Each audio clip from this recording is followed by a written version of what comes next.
Hello. Hello and welcome to the stream. Going to be streaming some Mechabellum in just a minute.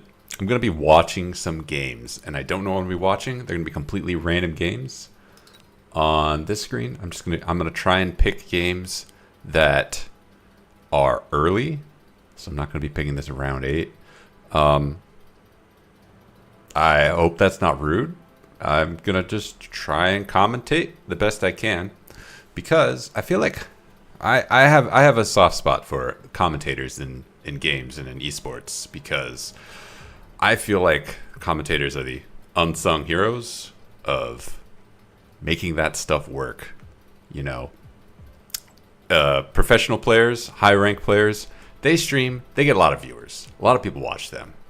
Commentators stream, a couple people watch them, and that never made sense to me. It makes sense, but it seemed backwards to me, because the people that make the game the most watchable, I feel like, should also make the best stream. And also, like, it's a skill. It's an important skill. Watching dry gameplay is just not that interesting. I mean, it might be interesting to some people, but I appreciate commentators. I do have a soft spot for them. I would like to be one. I don't have the talent for it, but I do fancy dreaming that I could. And if you have the inclination, you got to practice. You got to try it. Full disclosure, I have like an MMR of 1200 or something. 1300. It's 12.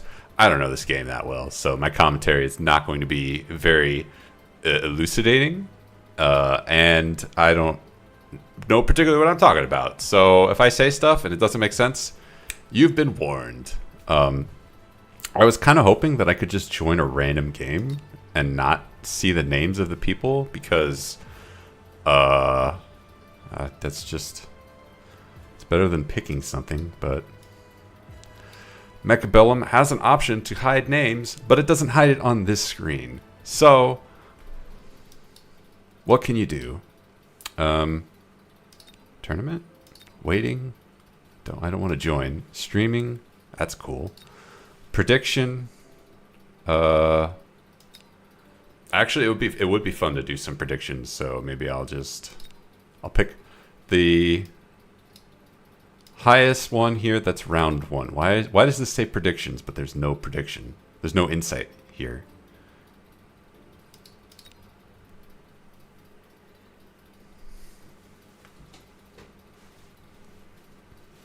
I don't particularly know. I don't particularly know how insight works. That's why I'm commentating on this game that I've just picked, because I don't know what I'm doing.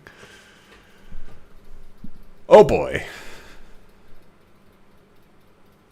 I love that the loading screen. Okay, we are in progress. Oh, the people haven't picked their specialist yet. Okay, so blue player. These names are not hidden, game. I specifically turned that on. Please hide the Steam names. I guess not. Or actually, wait a minute. Are these actually might be hidden names? I apologize. I did not realize that it would randomize. It would just give random junk as the name. So I have no idea who these people are. This is not EUP 53678. Anyway, they have chosen the Sabertooth specialist, and our red player 447. They have chosen the marksman specialist. They've got Sledgehammer Arclight, very strong against this board. Our blue player has chosen Mustangs. They're favoring the left side. They've got a couple of marksmen out there to kind of help deal with the sledgehammers, but they must know that red is going to get some chaff. And apologies, red actually they were crawler sledgehammer.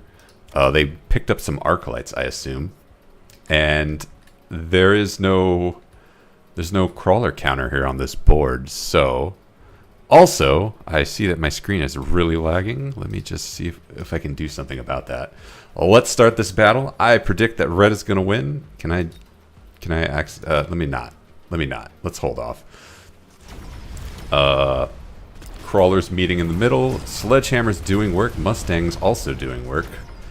It looks like the first wave of crawlers is done, but we've got a second wave here. And right side is completely collapsed for blue. Left side, which has the Mustangs, still fighting.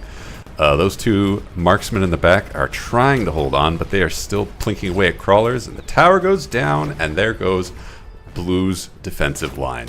They're toast. Absolutely toast. Here come the crawlers just to slap around. That is totally fine, though, because Blue can easily come back from this. Their opponent is... Well, first of all, we got a unit drop here. We've got a lot of choices between fangs, hounds. A tarantula doesn't make as much sense for red, but it might make sense for blue. That's chaff clear. Hound is also chaff clear. Fangs and wasps make less sense, but then again, who knows? Who knows? Red has chosen fangs. I suppose that's fair. They have less chaff than blue. That's not true. They have the same chaff. What am I talking about? But they have a slower army. And blue has opted to take the wasp, and they've put the wasps down somewhere on this board. Oh, they're doing a flank with that. That's really going to frustrate red, because red does not have enough anti-air to deal with that. They've got these fangs, which... Just kidding. Fangs are anti-air. They will handle those wasps just fine. And we've got a couple arc lights down. That is going to clear up these crawlers. So we should see the marksman actually get to connect with... You better enable higher camera height if you want to commentate. It is enabled. It is enabled. The battle is beginning. The wasps are warping in. It's very unlikely that these marksmen are going to connect with anything because... two arc lights is not going to make that big of a difference. All things considered. Crawlers meeting in the middle. Looks like that the red crawlers have been cleaned up, but the right side is gonzo. So this is very likely going to be a red victory.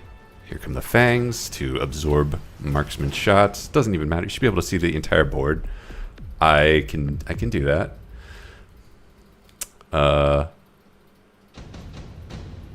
Yeah, that's over.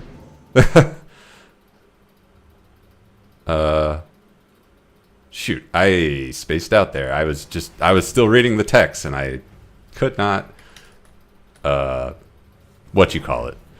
Anyway, blue getting more arc lights. I feel like that's a little indulgent because they've got plenty of chaff clear, question mark? Oh, wait, no, I'm sorry.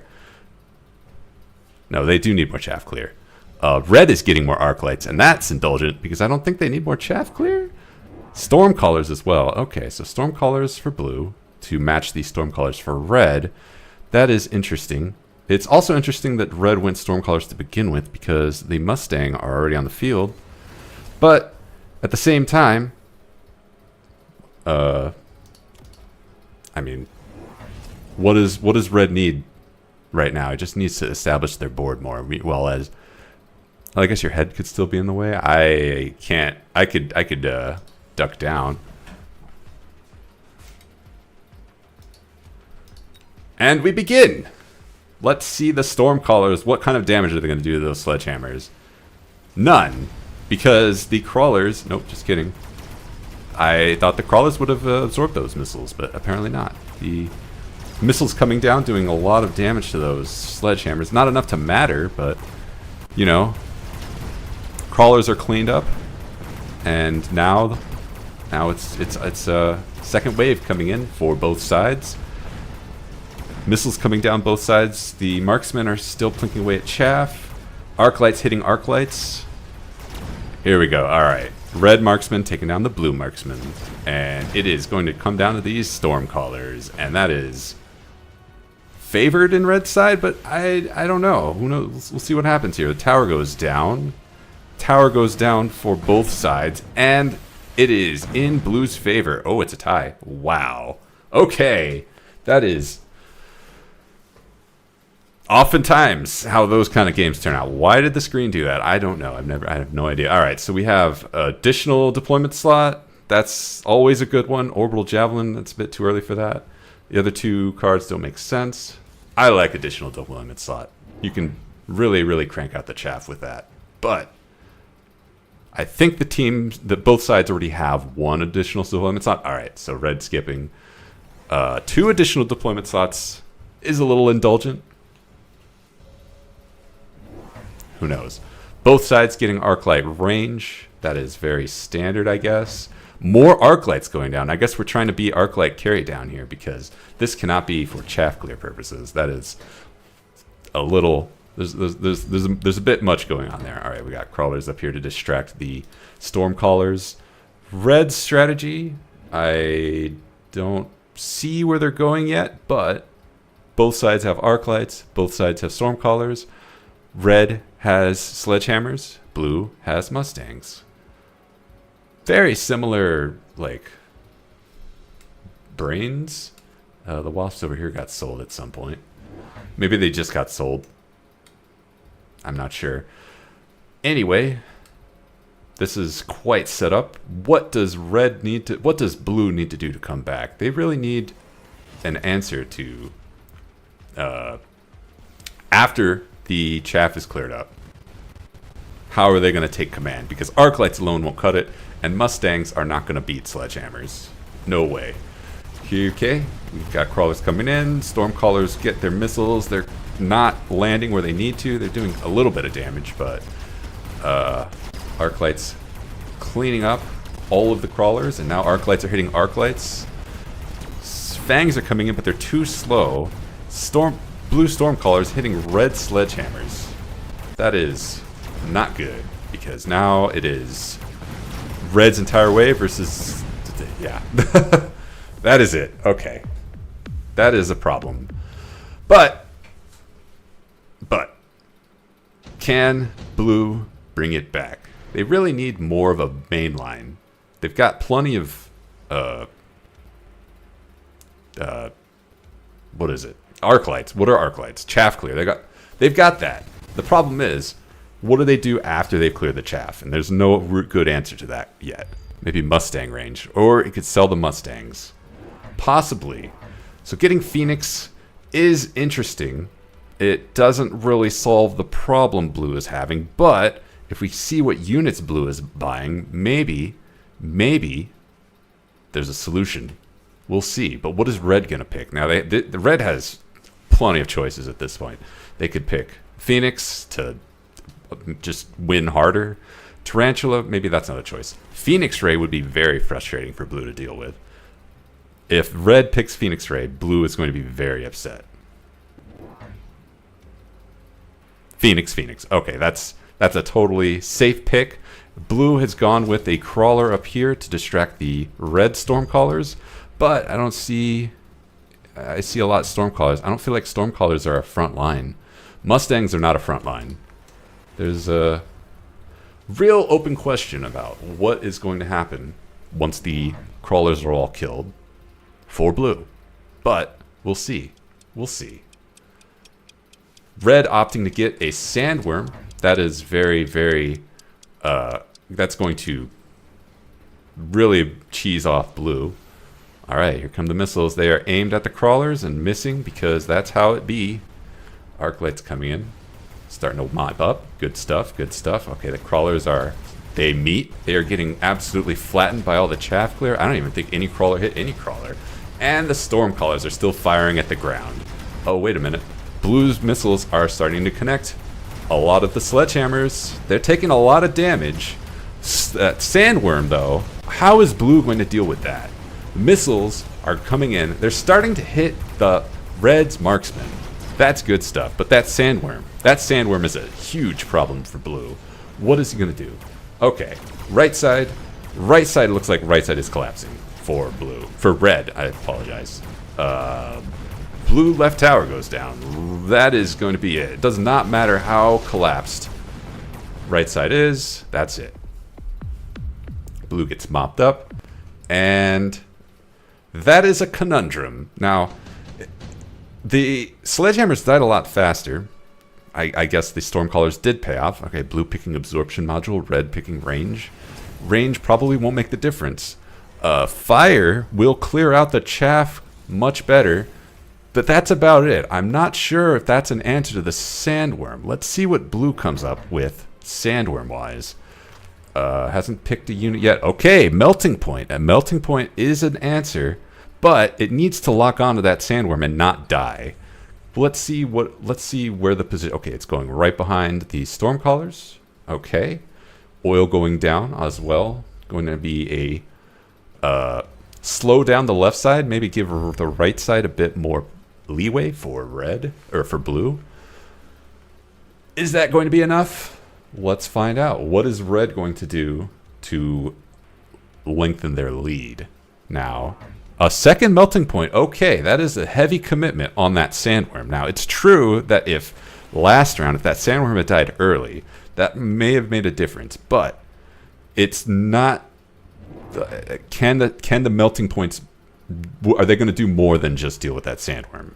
Because red definitely has an opportunity to develop more threats, and I don't actually know what they built. But the round's about to start, so we'll see. We'll see. And here we go. We're off. All right. Missiles going down. They are missing. Oil is out. That is good contact. A lot of crawlers getting melted by arc lights, and the melting points are there. They exist. A lot of red side is on fire. That is going to kill all of the fangs. It's going to put pressure on the arc lights too, which is kind of crazy. Yeah, no, red is completely collapsed. Both sides. That is a resounding defeat. The fire doing a lot more work than I had expected. And the arc lights are hitting the marksman, and the missiles are, it gets one melting point down, but then the blue Stormcallers have completely flattened the red side Stormcallers, and that's it. Stormcallers, well done. Okay, way more effective than I had anticipated. Let me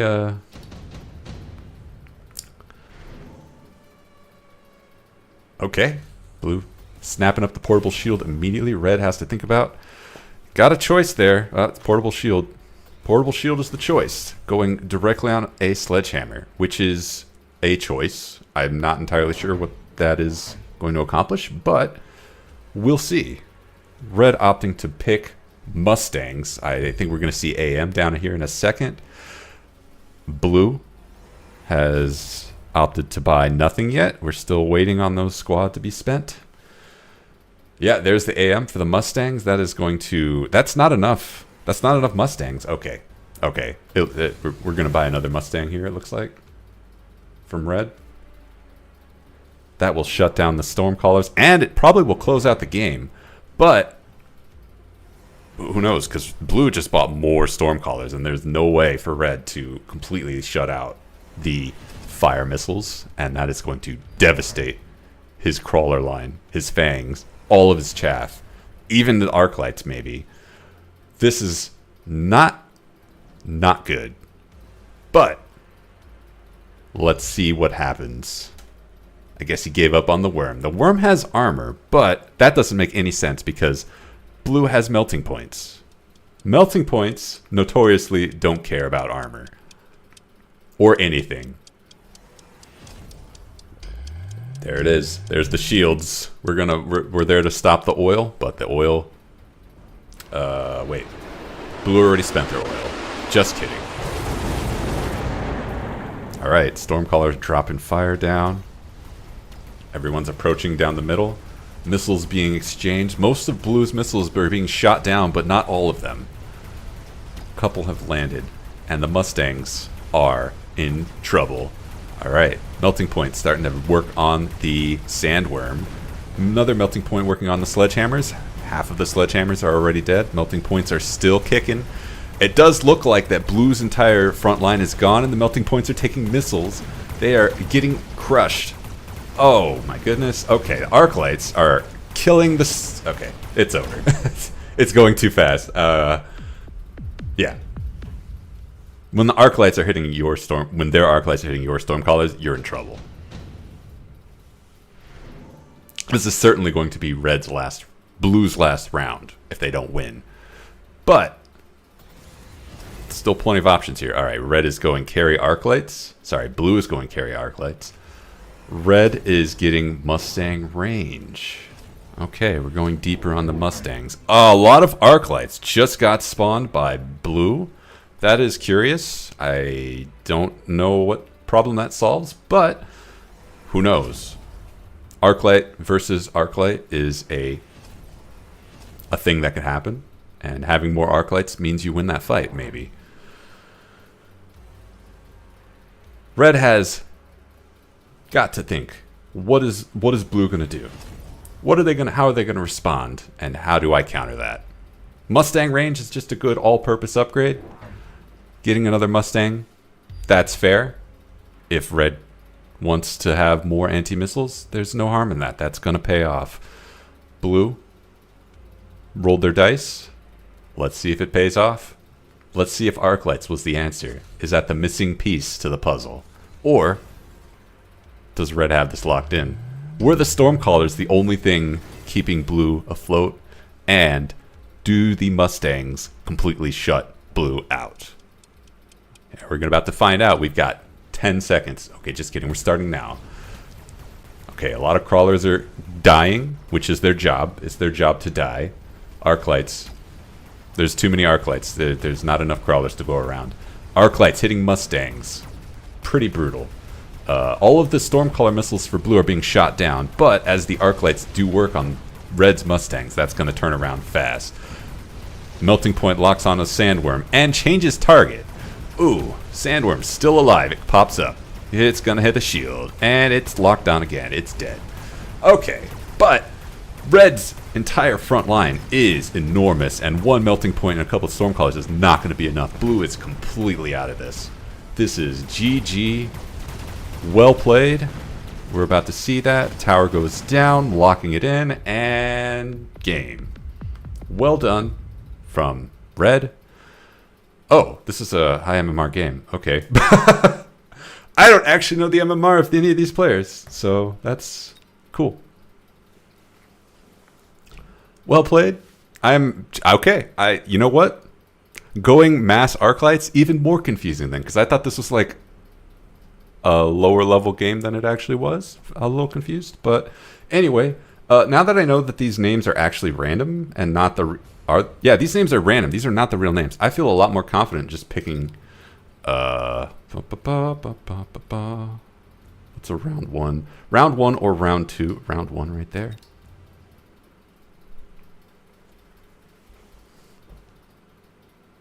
Let's see this.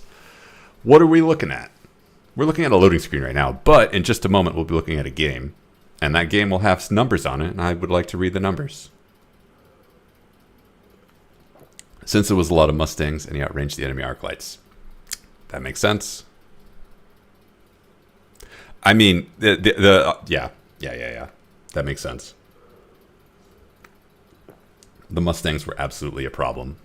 Okay, so blue player, yup, and red player, the. We have a lot. Okay, so blue is either going to get Stormcallers or Mustangs. Red player has a little more leeway in their choice, but they also don't have. Okay, they've chosen Sabertooth Crawler. I like that. I like Sabertooth. That's my favorite. Versus Stormcaller Fang. And normally I would give this to the Crawlers, because I feel like Crawlers beat this entire army. But of course, both players know this. And okay, so Yup, our blue player, has the Amplify Specialist, and they are cores on the Stormcaller. That could mean that they are going to go hard here, or they're going to sell their Stormcallers, because otherwise I don't know why you would put cores on your Stormcallers. Red player, Fortified Specialist. Looks like they are setting up to be aggressive on this side, but they've got their Crawlers balanced out. Okay, 2 Arclights coming down to counter those Crawlers, just as expected. So we should see a solid win from our blue player, but then again, there's Arclights coming down for red player. That's a lot of pressure on the right side, and generally aggro beats a split opponent, but you know, that's not set in stone. Crawlers coming in to feed the Arclight for blue.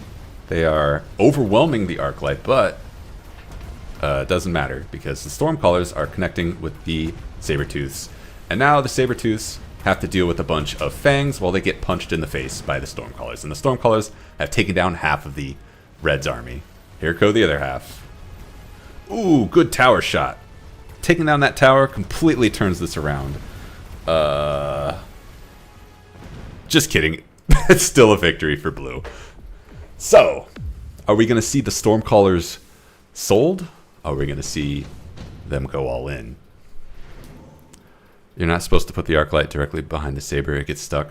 I make that mistake all the time. I love putting my arc lights behind the sabers, but I think you're absolutely right. That definitely, especially when you're not up against crawlers, when the opponent does not have crawlers. Okay, arc light on the side here, and another arc light to counter the opponent's crawlers. Now, it's true that red did have a lot of crawlers, and they do have a underground threat back here. I guess that's a defensive one. Blue chose the deployment module. Good choice. I love that upgrade. But how are they going to counter these Stormcallers? Now, they could get the anti-missile upgrade, but they can't because they don't have it. So how are they going to counter these Stormcallers? Blue opting to get crawlers, get more chaff. That's always good. Against Arclight, it's not going to get results, but they are putting it on this tower to feed this Arclight. That Arclight is very lonely and needs to be fed. Meanwhile, over here, we've got the blue players put down 2 more Arclights, so we should see these crawlers get mopped up pretty nicely.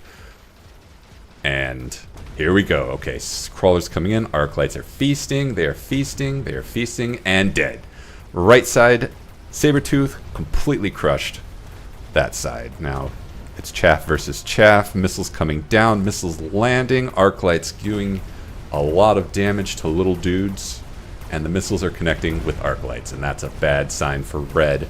But Stormcallers are getting, or crawlers are getting through. Tower goes down. The crawlers are going to absolutely devastate the Stormcallers here and clean up. Getting those few crawlers through made the difference.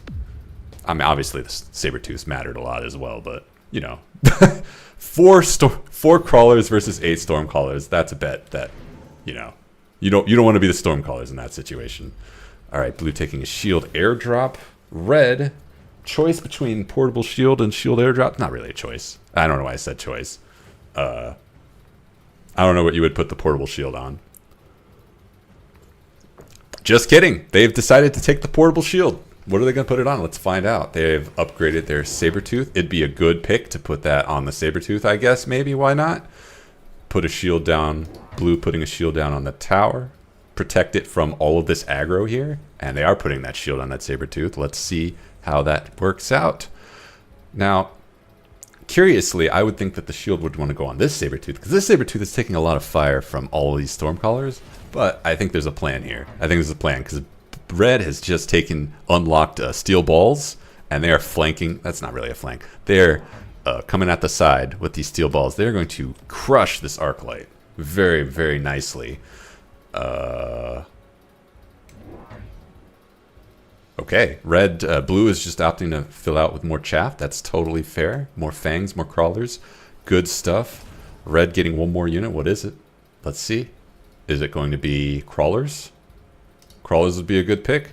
Put them over. It's fangs. Where are the fangs going? Over here? Yeah, they're going over there. That's totally reasonable. Protect this tower long enough for the Sabertooths to destroy. Shield goes down. Units start warping in. The Arclight locks on a steel ball over here. That's not good for the Arclight. Meanwhile, missiles coming down. They're hitting the Sabertooths. Man, the chaff for red did not last long. And that's bad news, because this Sabertooth is going down. It's down. And the Arclight goes down. And flanking crawlers take out red's right tower. That is GG for this round. Blue is absolutely going to take it. The steel balls are just working on the shield, which is, you know, that's something. They get through. Just kidding. Wow. Kind of thought that these Stormcallers would crush them. Eventually they did, but okay, it's up to this one tank. How many Stormcaller missiles can he take? Not enough. Dead. That is it. Next round. Red has some problems here, but they It's not over for them. They have choices. We don't get to see what unit they pick. They picked Mustang. That's a good all-purpose unit. Phoenix, also a good all-purpose unit. I think Sledgehammer or Overlord was probably the wrong unit, but at the same time, Sledgehammer does solve a problem that none of these others solve for either team. In the sense that, like, Sledgehammer would be just kidding. Sledgehammer useless for blue. Sledgehammer would be good for red though, to absorb some chaff. Mustang's just all-purpose good though. It's probably better pick. We see more crawlers going down here for blue, for red. Did blue unlock sledgehammers? They did. Okay, so blue got sledgehammers anyway to absorb these steel balls. That is a fair pick. What is red doing to counter this? They just put an arc light down. What else happened? Red built another unit. What did they build? Did they build another Mustang? Oh no, they built this other crawler. Okay, so lots of sledgehammers. There's a lot of focus on this tower. That is very much going to be in peril for blue. Red trying to be a little sneaky flank here, but I don't think that's going to work. It looks like they're just trying to pull the army away. That will work. Oil going down. It's a bit early for oil, isn't it? I suppose since this is aggro. This is bad news for red. But can he pull through? I don't know. We're about to find out. Let's see the storm crawlers. What are they going to hit first? They're going right for the chaff. Is it going to hit the Mustangs? Nope. It hits nothing. Steel balls are completely stopped for the moment. Hitting chaff. Sledgehammers not really doing much. There they go. They're starting to connect with the Mustangs.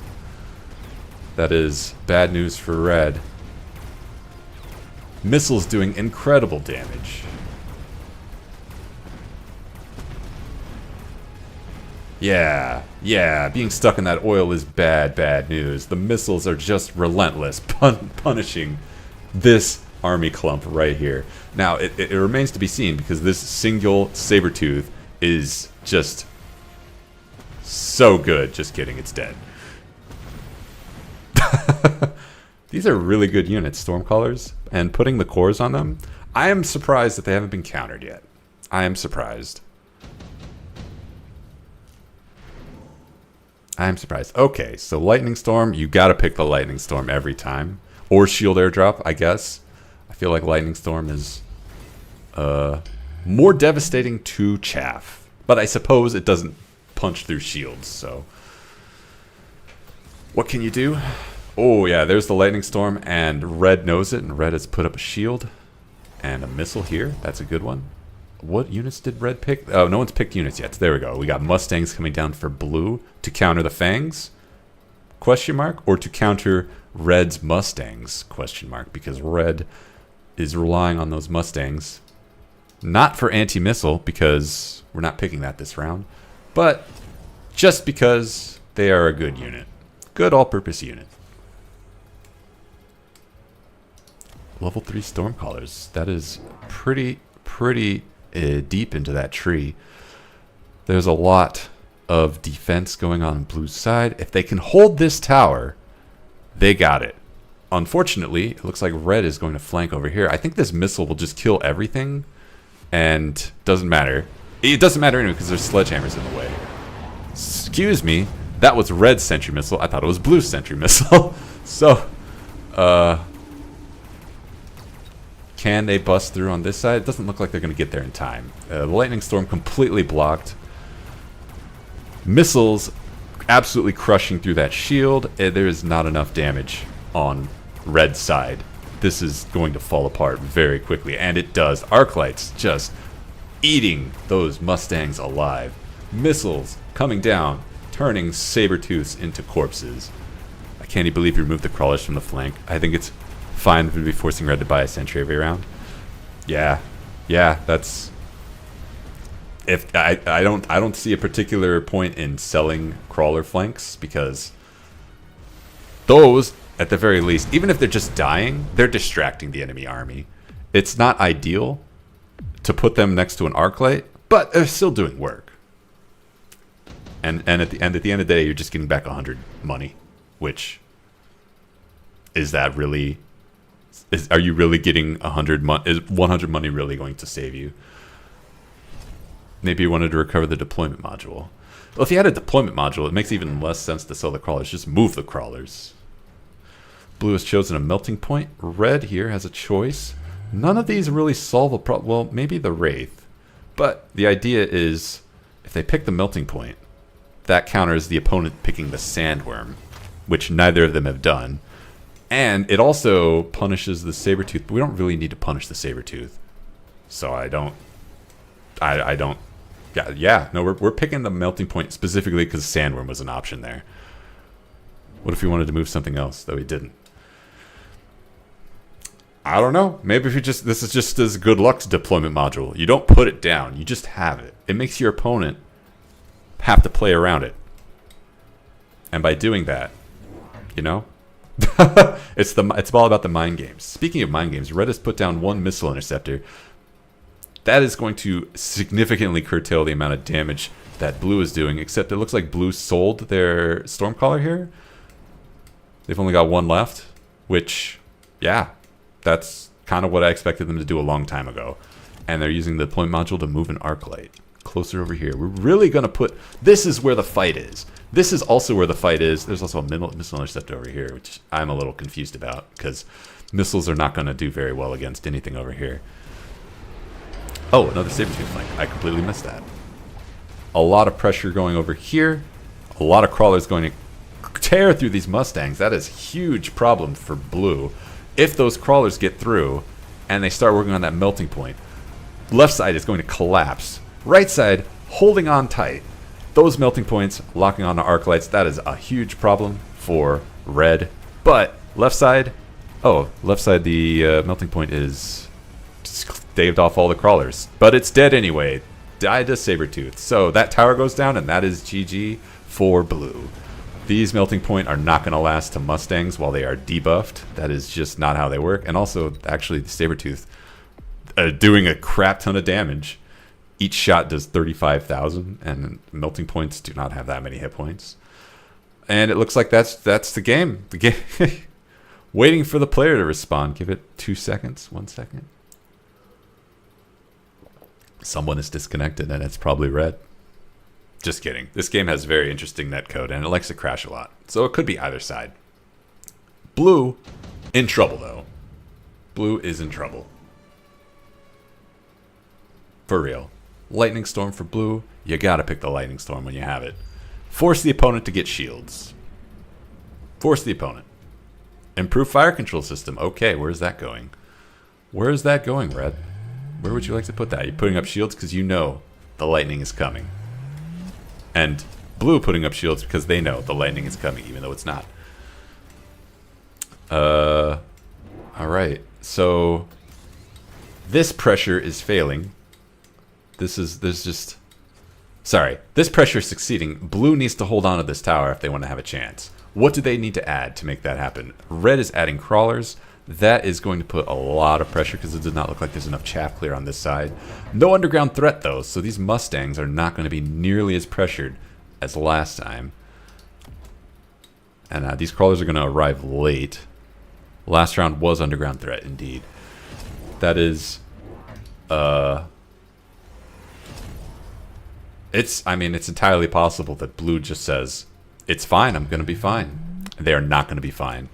They're still in peril. And if this falls, everything falls. Meanwhile, over here on the right side, this melting point... Okay, melting points have 83,000 hit points, and this does 35,000 damage per shot. So, it's pretty bad for the melting point. It's pretty bad. They need to be able to lock on to Red's units before they lose all their chaff. And it does not look like they have enough chaff. Slash, there's not enough chaff in the world. Mission has started. Left side falling apart, but it does also at the same time look like the chaff is cleared up on the left side, and the melting points are going to start locking on to serious targets. No, they're locking on to Mustangs. Once it locks onto a Sabertooth, left side is completely safe. Right side holding on firm. All of the chaff for Red is gone. Melting points are having a field day. Mustangs are just, they're just happy to be here. It is absolutely turned around. That is wild. Wild. A huge difference what chaff makes in this game. Huge difference. And we'll see what red does. We'll see. We'll see. We'll see once the player responds. Obviously, these are high-pressure games. Lots on the line. A lot of ladder points. So, you know, some networks can't handle the pressure. That's all I'm saying.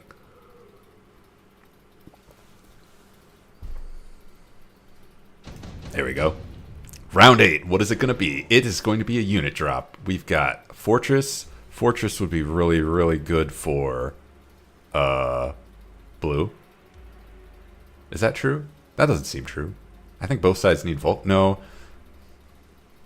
What would benefit both sides? Okay, so red probably is going to go Vulcan because they definitely want to clear out the Mustangs. Just kidding. They both went Fortress. Fortress is a good unit. It's interesting that red went Fortress against Melting Point, though. I don't particularly follow that logic. Blue going Melting Point, blue going Fortress, just kidding, I think makes a little more sense to fortify the left tower. I don't know. What is the play here? We've got a lot of prep. Blue needs to defend this tower, and they are doing that. Red needs to make something happen. Stormcallers? Are Stormcallers the answer? They could be. But it looks like the Stormcallers are... There's one over here. Where's the other one? Over here. Okay, so we're pushing both sides, it looks like. That is interesting. And that fortress? Where's the fortress? I can't see the fortress. Both sides... Oh, it must have sold it.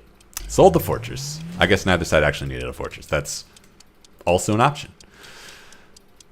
What is this? What is this maneuver? I don't particularly understand. We're going to retreat over here and let the steel balls take the hits. You got it.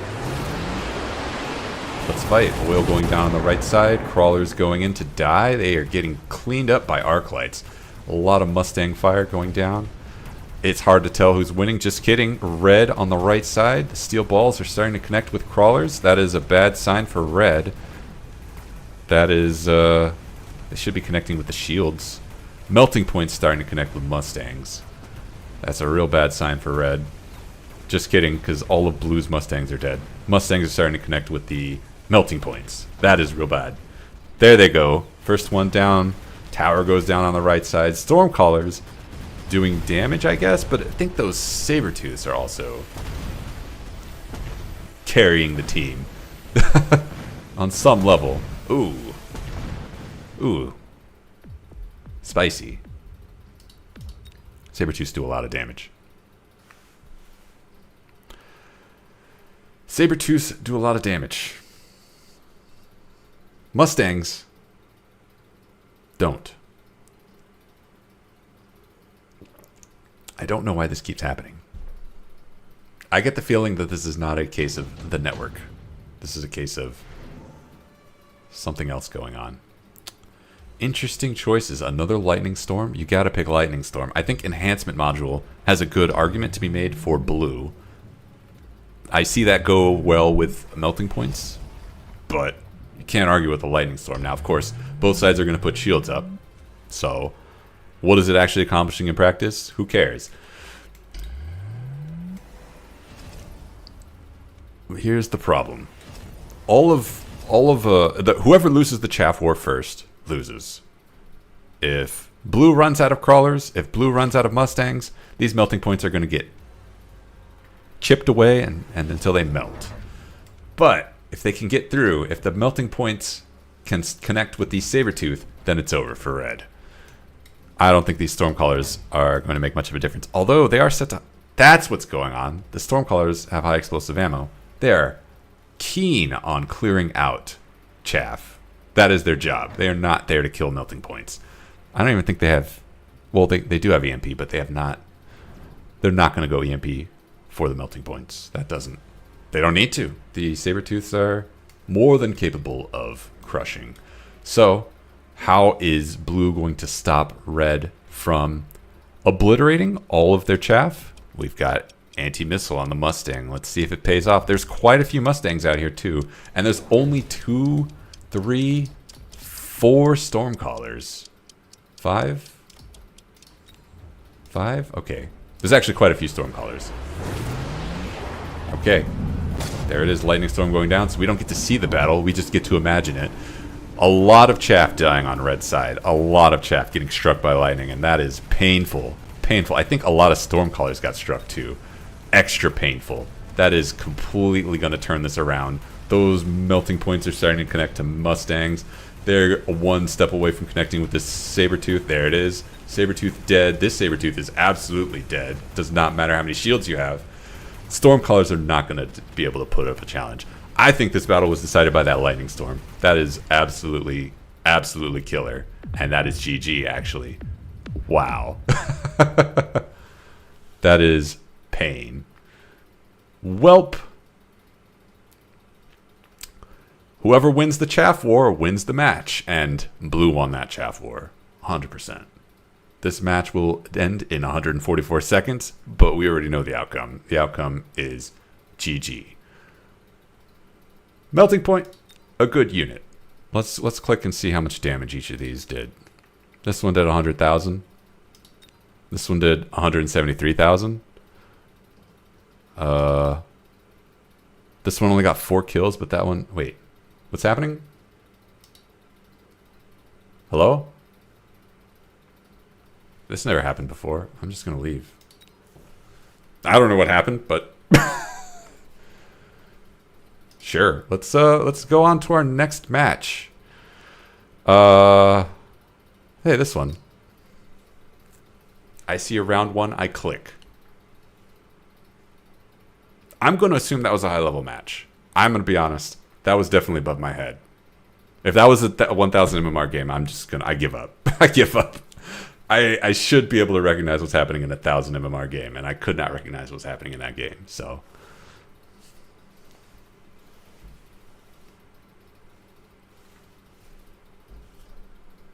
here we go. All right. Red player has chosen the Giant Specialist. They've got Stormcallers. Both sides have Stormcallers. Red player has Arclights. Blue player has Crawlers. Blue player not going to like that. Arclight's favorite snack is the Crawler. The humble Crawler. Blue playing very aggressive with their Stormcallers, putting them right up on the line. That is very bold. If blue and red both played aggressive, blue would regret that. But then again, red also has Stormcallers, so red can't also play aggressive. Like that doesn't make any against Crawlers. That doesn't make any sense. So, this is an interesting choice, though. I'm very curious. Are these going to get sold, or is this some kind of like power play? More Arclights going down for blue. I shouldn't say more because those are their first 2 Arclights, just to counter the Crawlers that red did not get. So, they're just here. And I guess red actually not locking in that formation. Red going with the standard, whatever this is called, formation, where you put your Stormcallers in the back and the Crawlers go up, and the Arclights eat the Crawlers, and the Stormcallers eat the Arclights, and then the Stormcallers eat the other Stormcallers. That is what's about to happen. There we go. 2 Arclights dead. Here, another one's about to die, and it's gone. All right, and the Stormcallers melt the fangs. But left side doesn't have chaff.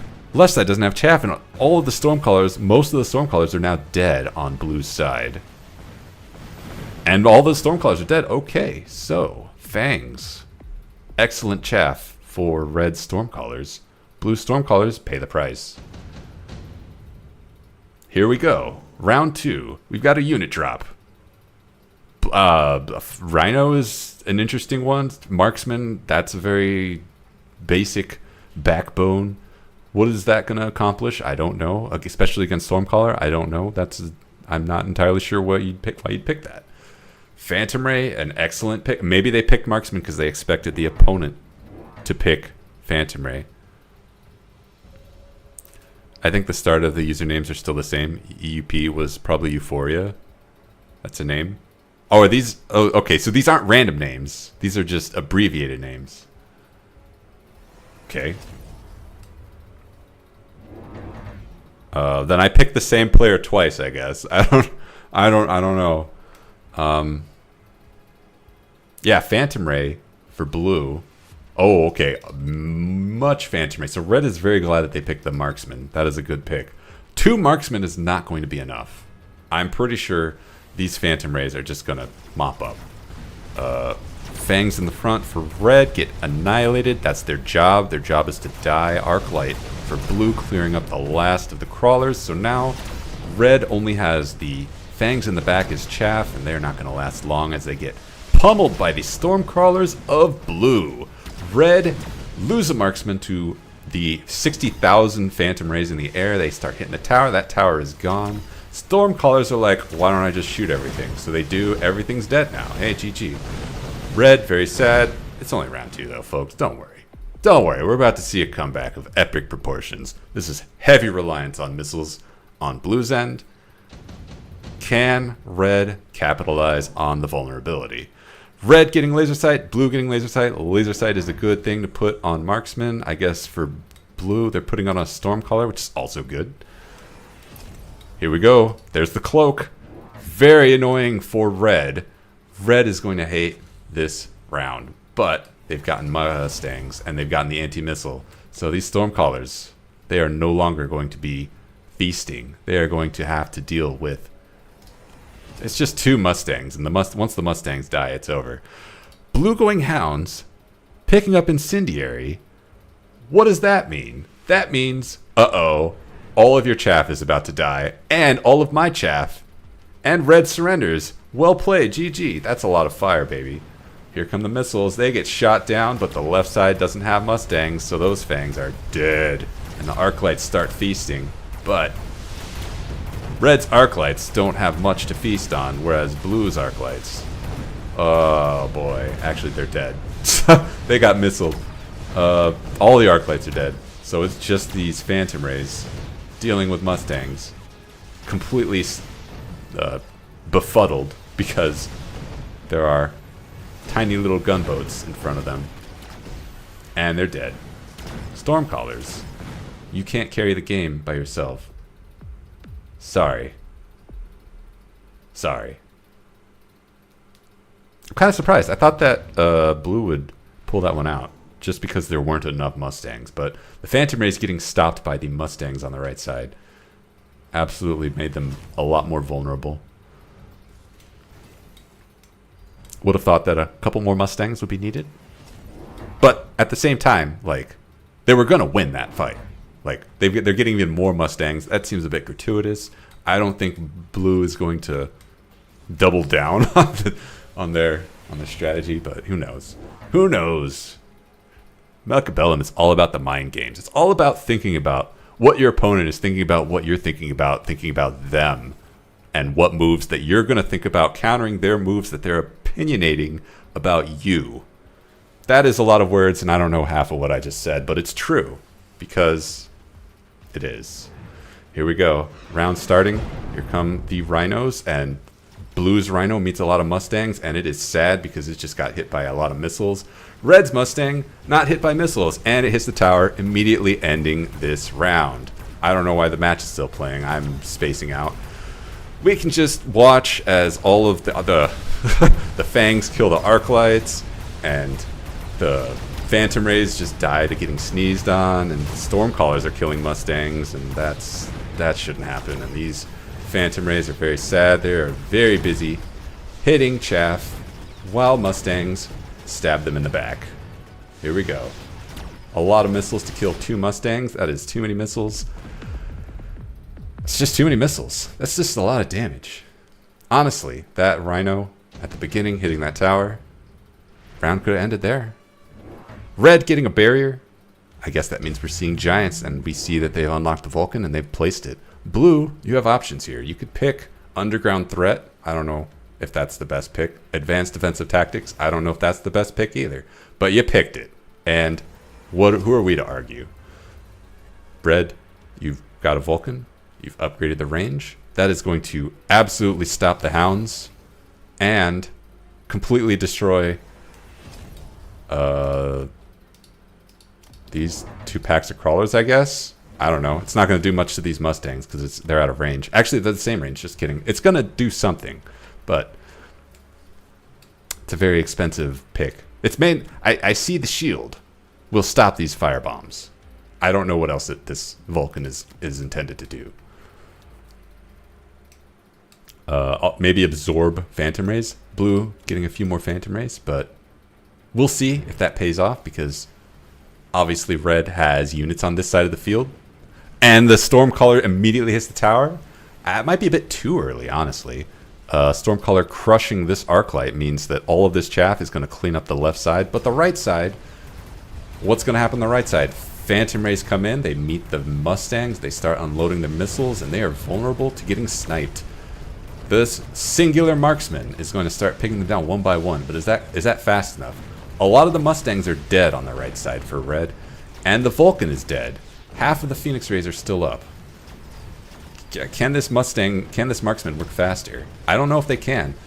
All of the chaff on red side now dead. Phantom Rays starting to feast. They see that marksman, and the marksman is down. Oh, I completely spaced out over here, but apparently only 3 Stormcallers survived. And what do you know? Actually, red wins that. Sorry, blue wins that. Red loses that. Somehow it worked.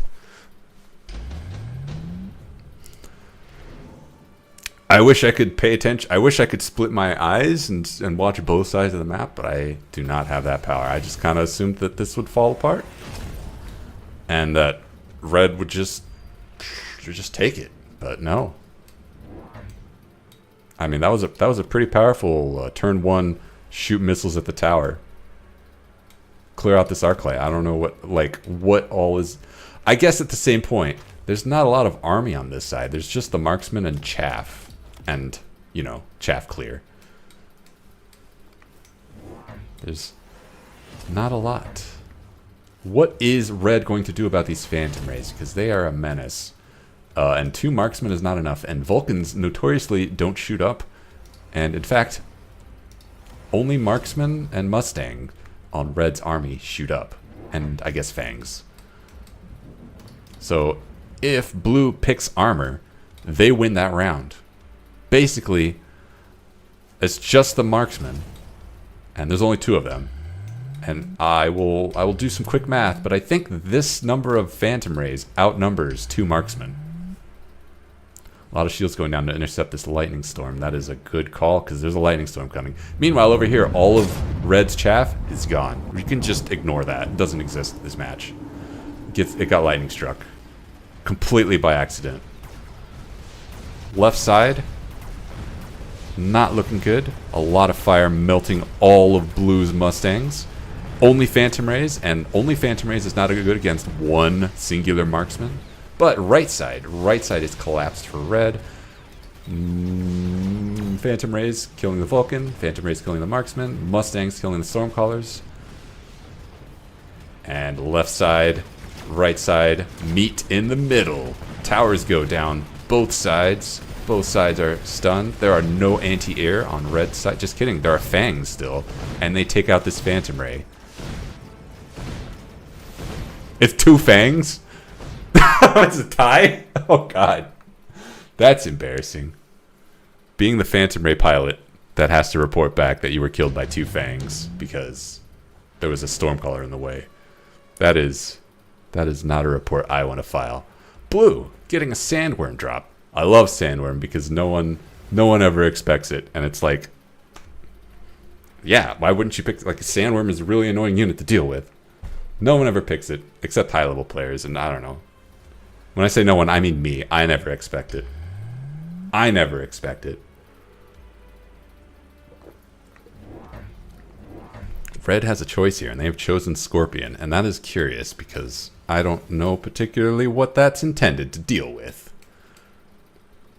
Do they really hate crawlers that bad that they want to overkill them by about 15,000 damage? Sorry, they do 11,000 damage, and crawlers have 277 hit points.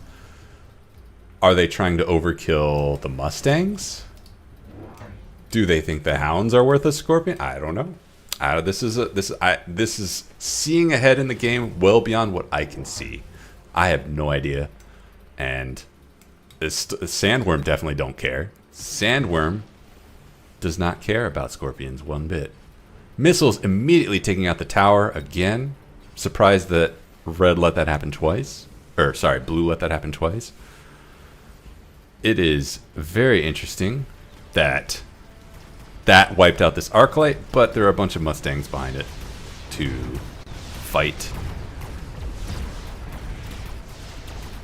And the Vulcan completely wipes away blue on the left side, except for the Phantom Rays, and there's a singular marksman there. So those Phantom Rays are going to die.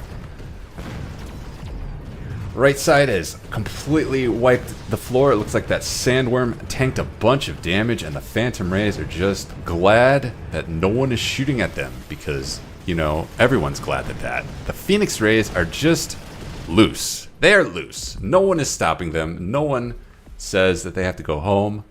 There are Mustangs, but who cares? Mustangs don't do much to Phantom Rays, even without armor. And there's only 2 marksmen, and there will never be more marksmen. I see a nuke. I pick nuke. I don't have to think any harder than that. Pick nuke, put it on your opponent. They're going to put a shield down. There's a 50-50 chance that shield is around when the nuke lands because nukes are patient. They wait for the shield to go down. It's a buff. Red is really thinking about how hard they want to pick that nuke. Do they want to click the button really hard, or do they want to be like coy about it? Do they want to like, okay, I guess I'll take nuke. But I was really thinking about efficient giant manufacturing. Okay, it's important how you approach your pick. They actually picked efficient giant manufacturing. Interesting. I wonder what they're going to do with that. Are they going to manufacture giants? They're going Raiden. I see they've unlocked Raiden, but are they going to build the Raiden? Are they flanking with Raiden? Am I spacing out? Where is the Raiden? Where are the giants? Oh, I'm sorry. They didn't unlock a unit yet. They just unlocked steel balls. Why did they go efficient giant manufacturing? Maybe it's a fake out. Maybe they're luring their opponent into a false sense. I don't know. They've built more marksmen and they've given them double shot to counter the Phantom Rays. It's a good play for sure.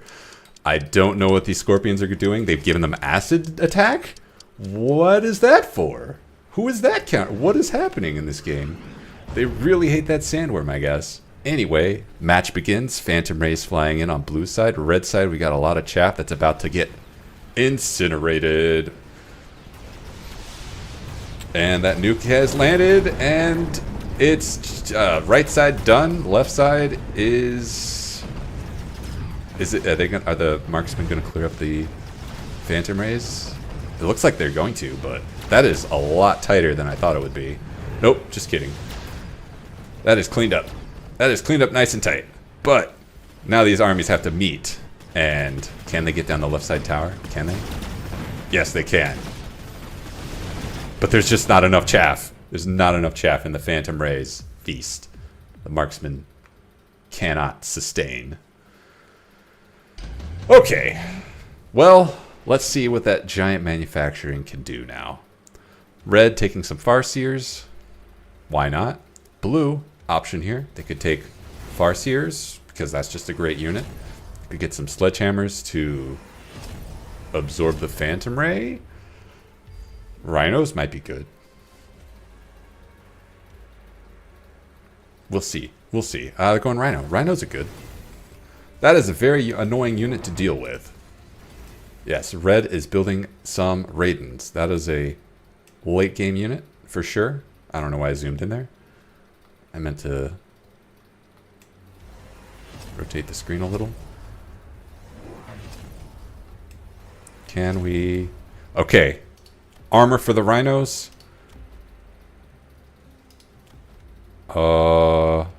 Is that it?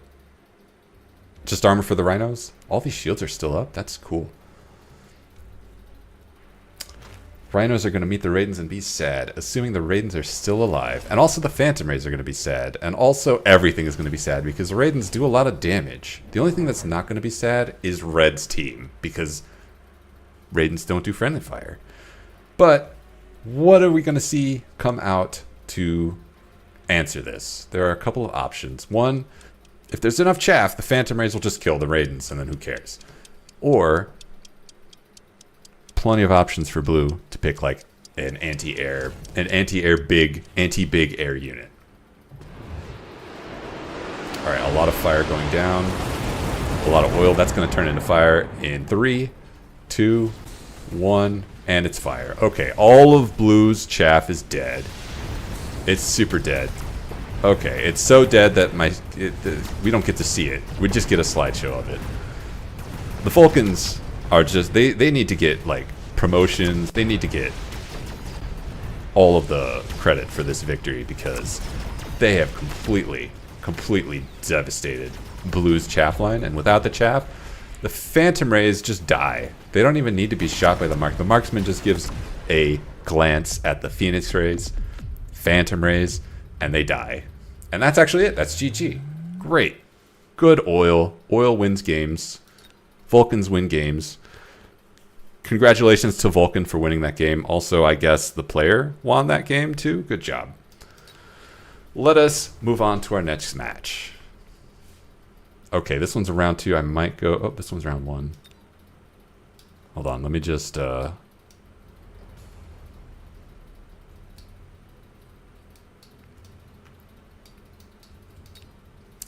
Yeah, I don't know if these names are random or if they are abbreviations. And I don't know the community well enough to know the difference, so...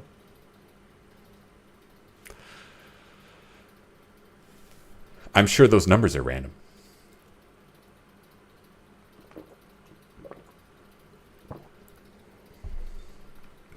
Energy shields can block at least one instance of damage, regardless of the actual amount of damage. Spectator delay is enabled in this battle. Nice.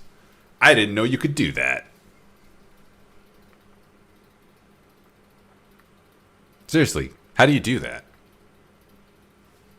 I actually don't. How do you, is that like a tournament thing? Are we watching a tournament game? Our opponent has, why did I say our opponent? Blue has the option, it's default. Oh, that's awesome. I highly approve of that. Did not know that. I've never run into that before. So blue has chosen the missile specialist. I didn't get a chance to say what options they had. I thought they were going to pick the Sabertooth one.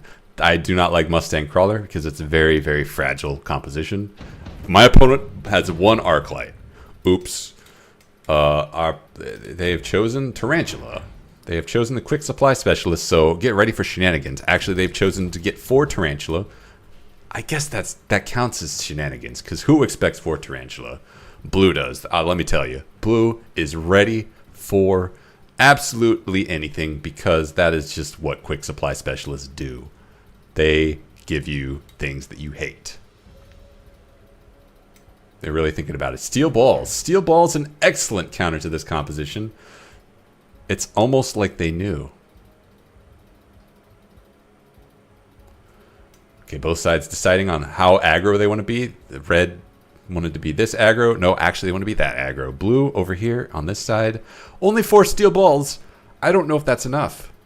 Obviously, they don't get a choice in the matter. You get 1 steel ball if you want steel balls on round 1, and you didn't start with them. Nice aggro package over here. We got crawlers here to feed the tarantula. You have to feed your tarantula. You don't want them to starve to death. They make a terrible pet. Dead. Here come the steel balls. They're coming in. They are going to reach the tower first. The tarantula are splitting all of the XP, except for this one. This one is super happy. And that tower goes down, but it doesn't matter. The steel ball does not kill the tarantula. The crawlers do. And there's actually nothing stopping these crawlers from just having a feast. They're just having a good time. These tarantulas are really interested in this tower. They get it. And they turn around and they realize, oops, we left our marksman buddy. Well, let's go save him. And they do. But the steel balls, they die. And that's it. That's a lot of tarantula. Turns out 4 tarantula beat 4 steel balls. Curious. Well, one steel ball. A pack of... 4 packs of tarantula beat 1 pack of steel ball. Wild. All right, Rhino Assault. Everyone's picking Rhino Assault. You might pick Deployment Module. Deployment Module is a good pick as well. Shield Airdrop is actually a good pick as well. There it is. Easy pick, I guess. I don't know particularly. That's to stop the steel ball, I guess. Oh, it's to stop the missile strike, because the missile strike is going to end these marksmen. And what do Tarantula need? Something behind them. And if they don't have anything behind them, then they're sad and they die of starvation. Curious, putting the Rhino Assault on the Tarantula. I know that'll destroy the Tarantula, but is that really the best use of the Rhino? Like, if you had the Rhino coming back here, you could crush this tower. What is the benefit of killing this specific Tarantula? Scorpion. Okay, that's a very aggressive counter to Tarantula. I mean, it counters Tarantula. Is it worth it, though? I feel like Steel Ball is a better pick. All right, Rhino landing on the Tarantula and then dying. That is its duty, I guess. All of the marksmen are dead. So, if blue can't clear this chaff, then they are... Sorry, if red can't clear this... I don't know what I'm saying. Blue doing work. They take that tower down. Now they're working on the shield. The steel balls have connected. They take it down now, and they are done with the crawlers. So it's just 3 Tarantula versus a Scorpion. And a lot of chaff. Not that tarantulas care about chaff. Tarantulas love eating chaff. 1 steel ball coming in, and it does all the work. Scorpion is like, hey, where's my credit? Sorry, buddy. You're not a steel ball. Alright, this round should be a lot less blue favored because there's not a Rhino landing on one of the 4 Tarantula. What is blue going to pick? Sandworm, obviously. Red needs to counter that pick because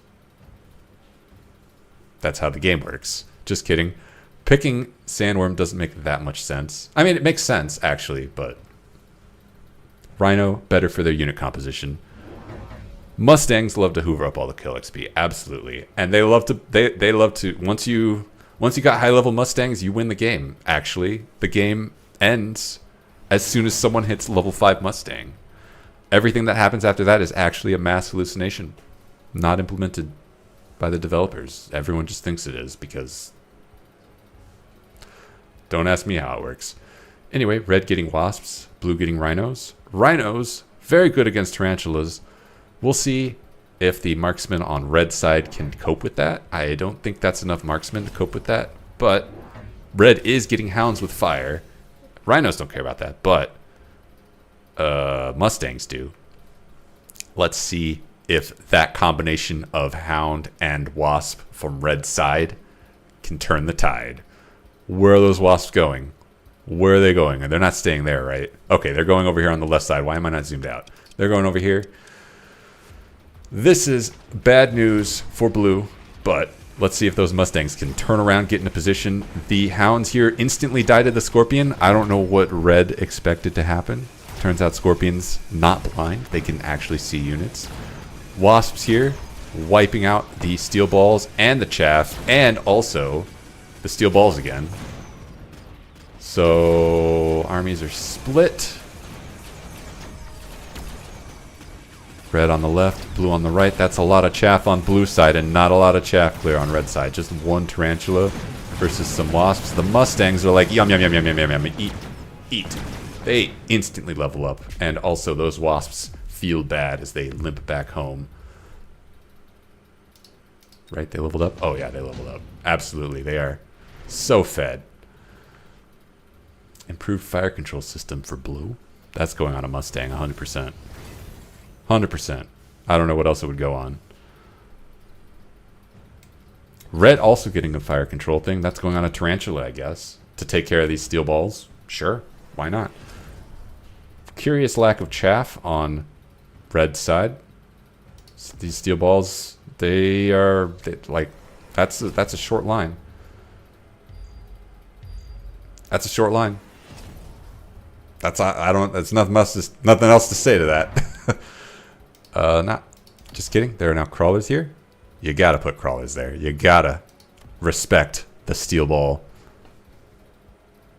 Rhinos also need to be respected because they will absolutely munch on a tarantula if they get the chance. These hounds, I'm curious to see what the strategy is.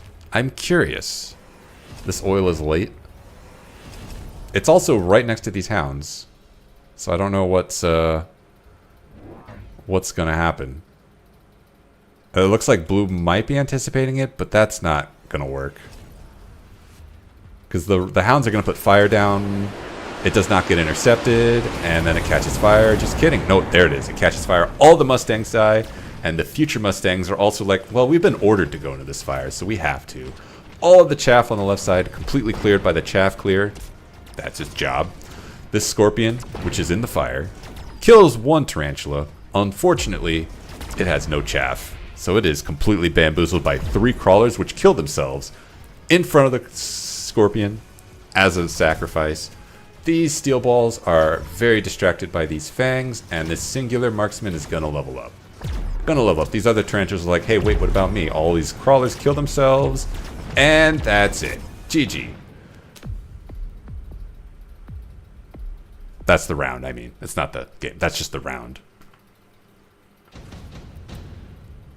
was thinking about the Rhino's position when the oil landed, but what matters is the Rhino's position when the fire rockets hit it.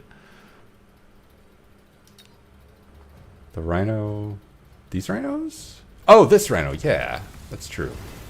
Blue getting some Farseers, red getting some Sabertooth. Sabertooth very good against... not Scorpions. I mean, they're okay against Scorpions, but I wouldn't be like, my opponent has gone Scorpion, I should go Sabertooth. That will counter them. That's not what I would have chosen. I would have chosen Fortress, but we'll see how this plays out. We've got a shield going down for red and missile strikes going down for blue. They're going to take out a lot of stuff. Does blue have fire, or is this oil just oil? I expect them to get fire next round. A Vulcan would absolutely make these marksmen sad, and also tickle the tarantula. Tarantula, not super bothered by fire. Just kidding. Shield's going up, so that oil is no good. Actually, that shield is going to protect these marksmen. So these missile strikes not worth the squeeze. Shields, both sides. These steel balls are poised to take this tower. Let's see if they can do it. This is the thing to watch out for. Fight here. It is collapsing on blue side. Blue does not have enough in the way of forward pressure. They're getting pushed back. And that tower goes down. Let's see if red can hold.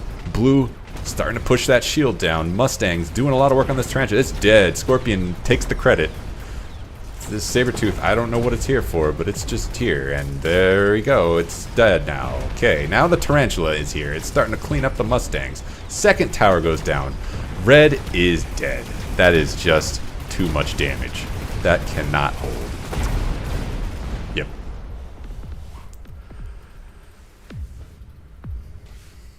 Yep. Yep. Yep.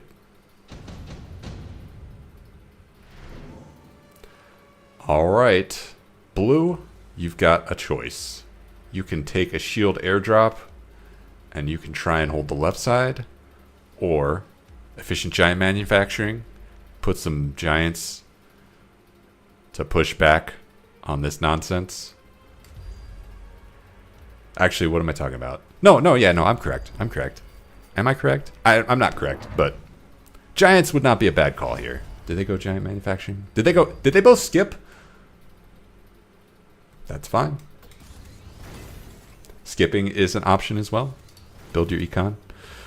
This side needs to not have steel balls crushing this tower. That is going to happen if red doesn't respond. There's a tarantula here. Is that going to be enough? Oh, and a scorpion. I missed that. Scorpion is going to be enough. And some chaff. So this is held. What can blue do on this side? Shield airdrop is so good. I can't believe they took the missile strike. Oh, they did take the missile strike. Okay, I don't know why I thought it would be up here. Yeah, I agree with that. Missile strike, a very strange pick at this stage of the game. Okay, so Vulcan's going down for blue. That is what I expected. That oil was telegraphing that, but the shields are up here, so I don't think these guys are going to find the value that blue is looking for. But at the same time, it looks like they're gonna push. They're gonna push. Red coming in.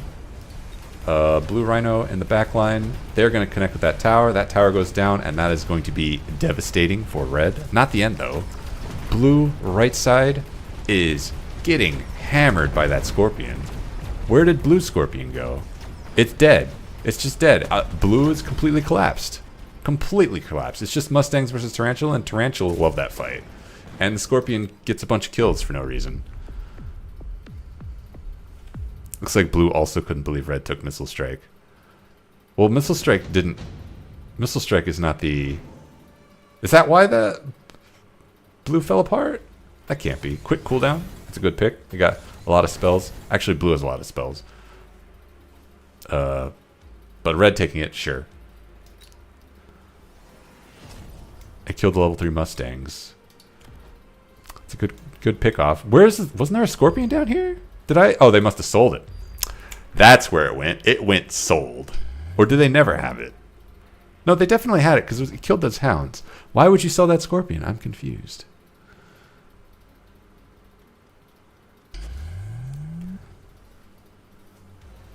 Anyway. Okay, so now red is looking strong on both sides. Blue needs to have some sort of pressure. More Vulcans does not seem like it's going to be the pressure. Red in trouble. Blue in trouble, sorry. Red, safe. Oil coming down here. Blue is moving these Mustangs over here. I guess. I appreciate that Mustangs are a really good unit. Mustangs are a really good unit. They're not Scorpion and Tarantula good, though. 2 Scorpions, in fact. This is a little excessive. That's a lot of Scorpions to answer like 1 pack of steel balls. This Vulcan is new. This Vulcan isn't doing anything. Oil going down, and it is painful, but the Mustangs are going to get out of dodge. Or are they? Okay, they get through. They get through. This over here is a hellstorm. Absolute hellstorm. Vulcans are just like, this is a good time. This is what I signed up for. And then they die because the Tarantula have Spider Mines. Spider Mines don't care. Also, I think the Sabertooth contributed, and the Scorpion, and the Marksman. There's a lot of things that are really good against Vulcans on the left side of the field that are just like, yeah, get out of here, Vulcans. GG. That is it. Good job to red. Strong on both sides. I don't particularly know how else to describe that. Strong on both sides. Vulcans, don't turn that around. Let us move on to the next game. This one.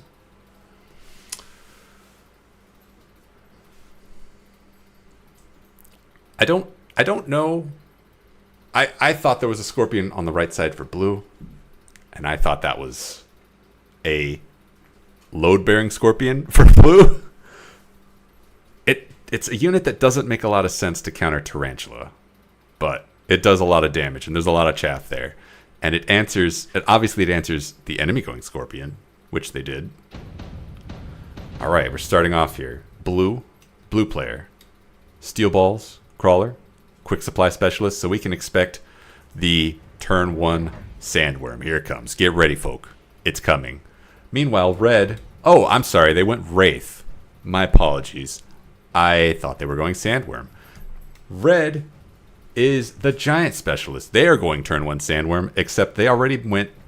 they were Hound Steel Ball, and they're getting some crawlers. So they are going to be in for a rude surprise as this spinning donut, bagel, whatever it's called, comes in and just levels up. It's going to level up. Let's be frank. It's got this. This is a mirror match that favors the left side because the steel balls are ahead. These steel balls are getting pulled over, and that's a bad sign for them. They're about to meet a cruel fate where they tickle some crawlers and then they get lasered to death by bigger steel balls. Bigger, badder, deadlier steel balls. They didn't. They're dead. All right, this side. Just kidding. There are no steel balls over here. There's one steel ball. One steel ball gets through.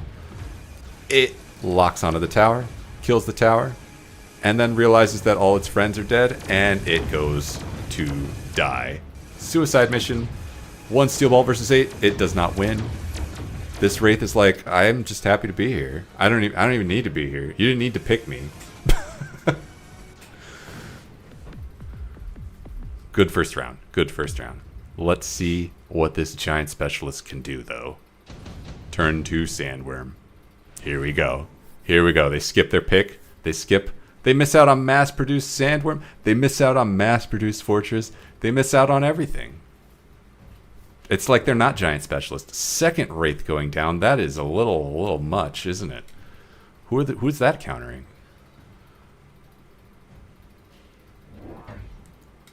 And another steel ball? Okay. Alright. Blue saying, you know what? If it worked round 1, it's going to work every round. And red says, oh shoot, that's going to work every round. I better put some oil down. So they do. And they get marksmen. And marksmen are, like, not going to beat this entire army, but they're going to try. Who will win? 1 hound and 1 marksman versus 2 wraith, 3 crawler, and 2 steel ball? Holding my breath. Marksman locks onto a crawler. That crawler is dead. Wraith, meanwhile, kill all the hounds. Steel ball comes to die, and it does. This marksman is like, that crawler's dead. That crawler's dead too. And then it dies. Because there's 40 steel balls lasering it in the face. Wraith, killing everything. Entire army going over to this 1 tower. Meanwhile, 1 crawler down here is like, I got this. I got this. And then 4 crawlers stab it in the back. It does not have it. It died. It died a painful death. It is disgraced. Round 3. Now is the time for the sneaky Sandworm. Red getting an amplifying core. Blue, several options here. Advanced power system. We need my steel balls to be even faster so that they can rush to their death even faster. Here comes some crawlers for blue. More chaff. More chaff is good. Red recognizes, actually I am a giant specialist. They go Raiden. Raiden going down on the right side. Blue is just, they got this pattern. It works. Just keep if it worked round 1 and round 2, why wouldn't it work round 3? Hey, you know what? We don't even need to put pressure on this tower. Let's just go for this tower. Let's see it. Let's see it. Red's got some firehounds. They are going to set this oil on fire. Yep, there go all the crawlers. 4 steel balls, actually not that good against 5 hounds. This Raiden, realizing that it can shoot, it blows up a lot of things. It's just wraiths and like a steel ball left. Now it's just 1 wraith and 1 steel ball. Now it's just a wraith. Will the marksman kill or will the wraith? The Raiden. The Raiden killed. Good unit. Good unit. Now, 99% of that match was the fire over here. So now that the fire is gone, what's actually going to happen? We'll see. Blue picking up Phoenix. Phoenix are a good answer to hounds, I guess. And Raidens and marksmen. And that's it. Steel ball getting upgraded. More Raidens going down. That is going to be very painful. But Blue recognizes, puts down some crawlers. Crawlers, excellent answer to Raidens. Raidens get too excited, can only hit 3 crawlers at a time. How does Blue handle the fire, though? That is the question. And there's a bunch of sledgehammers in the way as well. These are new.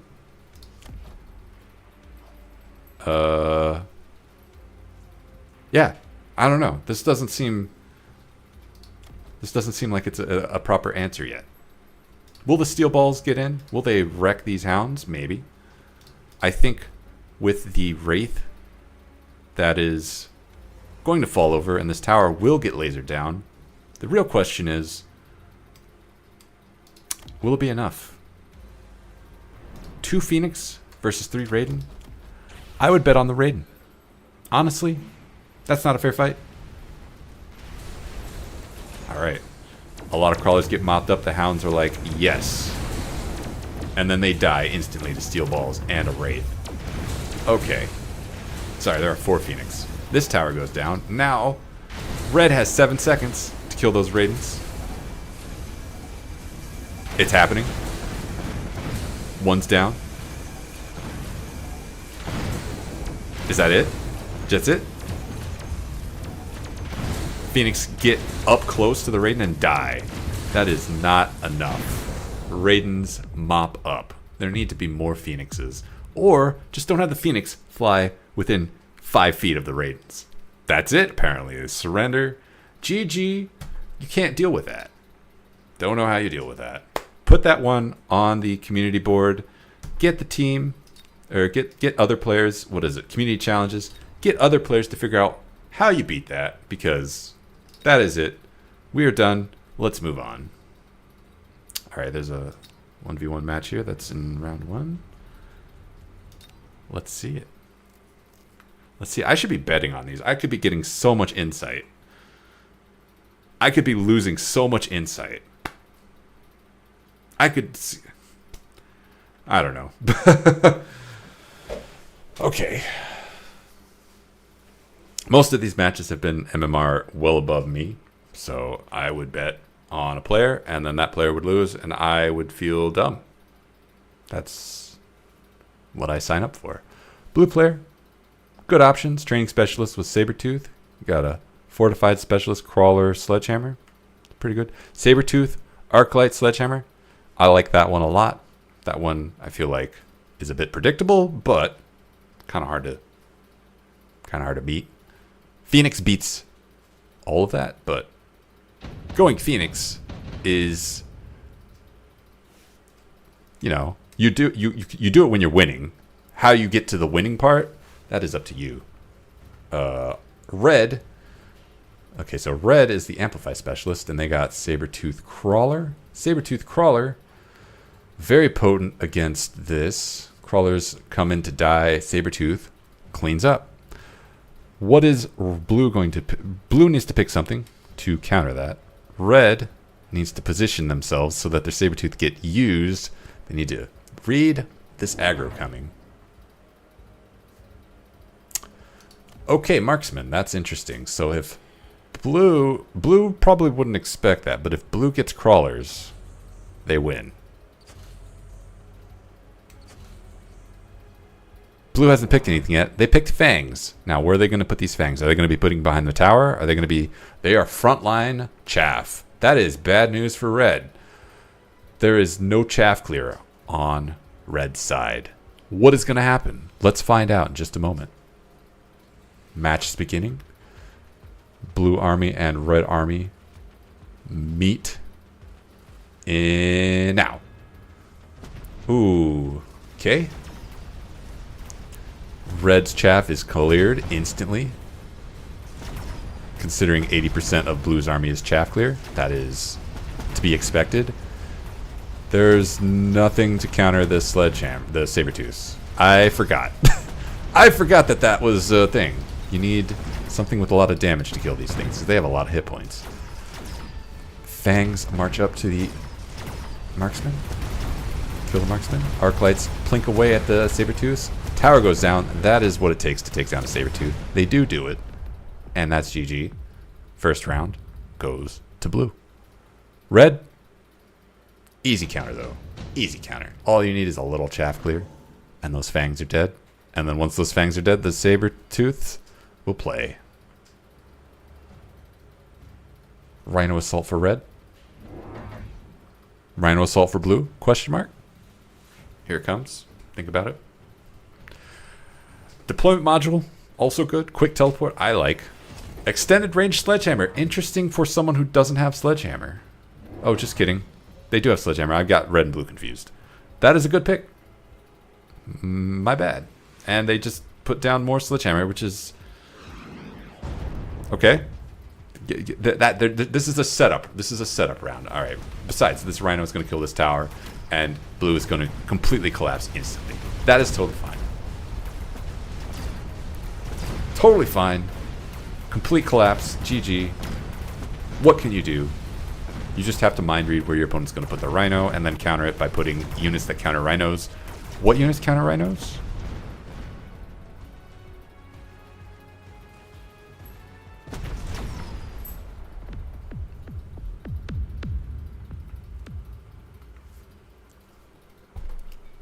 You need an army to counter a rhino. Okay, round 3. Red picks a unit so fast we don't get to see what it is. It's a scorpion. Damn, that is a hard counter to sledgehammers. Should have seen that coming. Phantom Ray coming down for blue. That is painful. That is painful because the only units that can shoot up on red side are 2 marksmen. And, you know, this is not enough Phantom Ray to really put pressure on those 2 marksmen. But a few more Phantom Ray and those 2 marksmen are going to regret joining this army. Chaff War is going to go to red very soon because these scorpions are going to clean up these sledgehammers. And without the sledgehammers, what does blue have? The Sabertooth, apparently. It's up to this Sabertooth to keep those sledgehammers alive. It's going to last 1 round. 1 attack from the scorpion will kill this sledgehammer. This Sabertooth, I know units, I know their names, I'm just going to improvise their names. This big tank boy. Oh boy, here we go. It's up to these Phantom Rays to carry because this scorpion is not going to play nice. Arclight's immediately cleaning up the crawlers. This Sabertooth gets pummeled. It does. Wow, the scorpion doesn't even get a chance to shoot at it. Great. Great news for red. Chaff are cleared. Marksmen are locking on to Phantom Rays, which is bad news. Right side is completely collapsed. That tower goes down. Things are about to turn around. 1 marksman versus 5 Phantom Rays. Unfortunate. There needs the 2 marksmen is enough, but they do need time to work. And they don't have that time. They are dead. That is it. I like Underground Threat. I like Underground Threat a lot. Barrier is also good. Improved fire control system. Let's see where that goes. That went on some sledgehammers, and we just gave them range. So blue is looking to outrange these scorpions, and red is like, hey, scorpions are the sledgehammer's natural enemy. What if I just make more of them? Let's see if that strategy holds. Because there are going to be a lot of crawlers right behind. And, you know, scorpions can kill crawlers, but they can't kill a lot of crawlers. It's going to be up to these Arclights to do that. How will the Chaff War play out? That's really what it's going to come down to. Blue is winning the Chaff War. Underground Threat says, what if I have even more chaff? Red went Scorpion. Scorpion's not chaff clear. Notoriously. Alright. First shots go to blue. Blue absolutely outranging the Scorpion. As the Scorpions kill a bunch of riffraff. But here comes a whole bunch of chaff.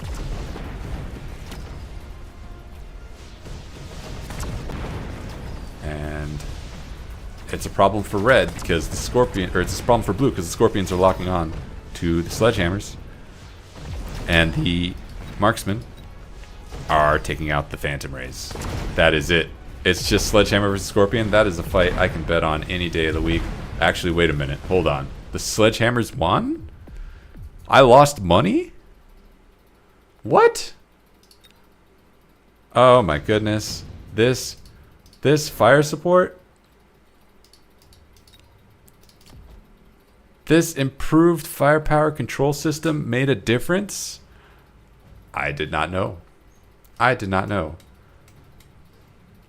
Red getting a bunch of wasps. Blue getting a bunch of Farseers. Okay. Farseer's the natural predator to wasp, so this is going to be very bad for red. What can red do about it? I don't know. It's especially weird because that was an underground threat round. Was that for... Wait, was that for red or for blue? That was red's underground threat. Yeah, blue doesn't even have underground threat. So that... It's only going to be worse for red. These wasps are going to die. You know what? I'm just going to bet on blue. I'm going to bet 1 ticket.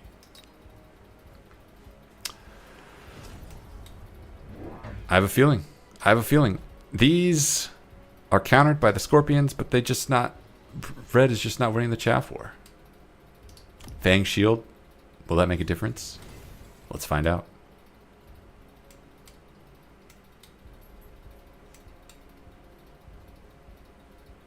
I said, let's find out. Hello? Okay, we're still thinking. I don't know what else is... Okay, there we go. Sledgehammer's doing work. Plinking away at the fangs as they have shields. Crawlers coming in to die. They are dying. They're dead. Let's see the Farseers. Are they going to connect with the wasps? Sledgehammer's starting to get picked away. Farseers doing work, taking out those wasps. Phoenix rays all down. Okay, this is not good. Farseers are getting hit with scorpion bowls. They are dead. Blue is in big trouble. Wasps are taking this apart. It is not looking good. Chaff war. Turned around. I should have bet on red. This is my fault. I made blue lose. I apologize to blue. Hold the phone. Orbital bombardment. Instantly snap that up. Put it down on the opponent. Clear that chaff. No answer possible. Oh my goodness. As far as I know, the only chaff difference was giving Fang Shield and the Wasps. Is Fang Shield that big of a difference? Red recognizes that that's a lot of Fangs, baby. Gets a bunch of Mustangs. I don't know if that's the best call, but it's a call, and it was made. It's also good against the Fangs. There are more Fangs out. Actually, is a great call, because there are more Fangs out. Well played. Both sides going to get orbital. Let's see if the shields go up. We see a Rhino coming up for red. There's the shields for blue.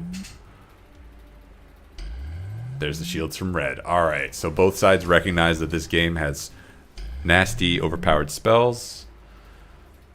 And have reacted accordingly. Unfortunately, the Wasps cannot be shielded.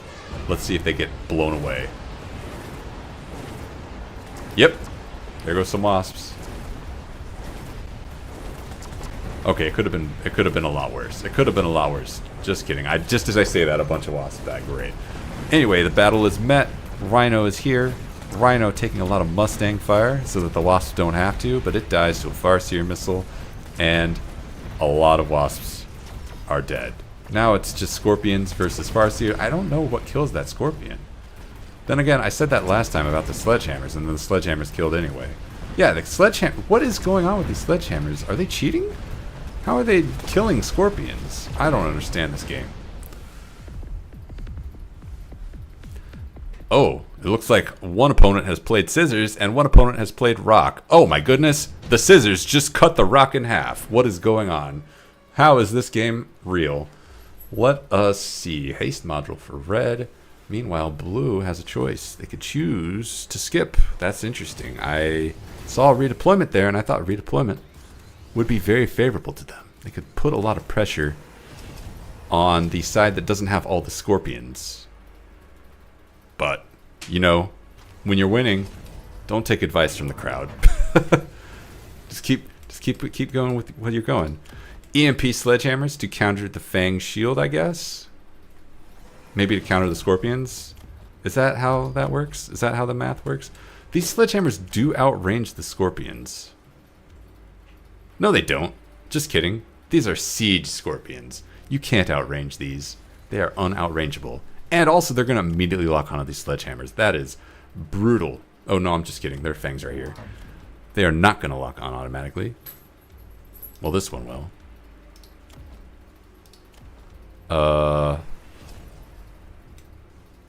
Yeah. Yeah, more chaff for blue. More chaff for the chaff gods. I guess they sense the Scorpion shenanigans about to happen, and they chaff up accordingly. Putting those crawlers in the front is a play to stop the scorpions from sieging. That is the only reason I can think of why you do that. So, good read from blue. Red might be in trouble. We'll see if it matters. Those scorpions fire, they hit chaff. A lot of oil goes down. Scorpions fire. Still hitting chaff. Chaff war in the fray. Arclights having fun. Arclights shooting from way in the back. Sledgehammer's also shooting. Doing a lot of work. It looks like red is collapsing.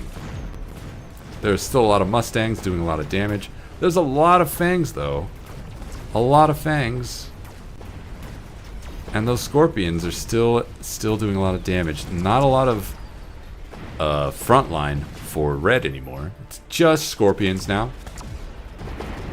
And siege scorpions, I don't put a lot of stock in, to be honest.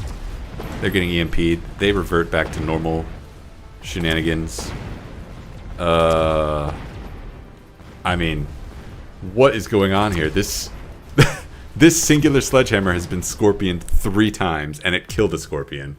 I don't understand this game whatsoever. These sledgehammers do not mess around. Let's zoom in real close to the scorpion just to see how it means business. And we're going to see Stormcallers in just a second, because you always pick Stormcallers in this situation.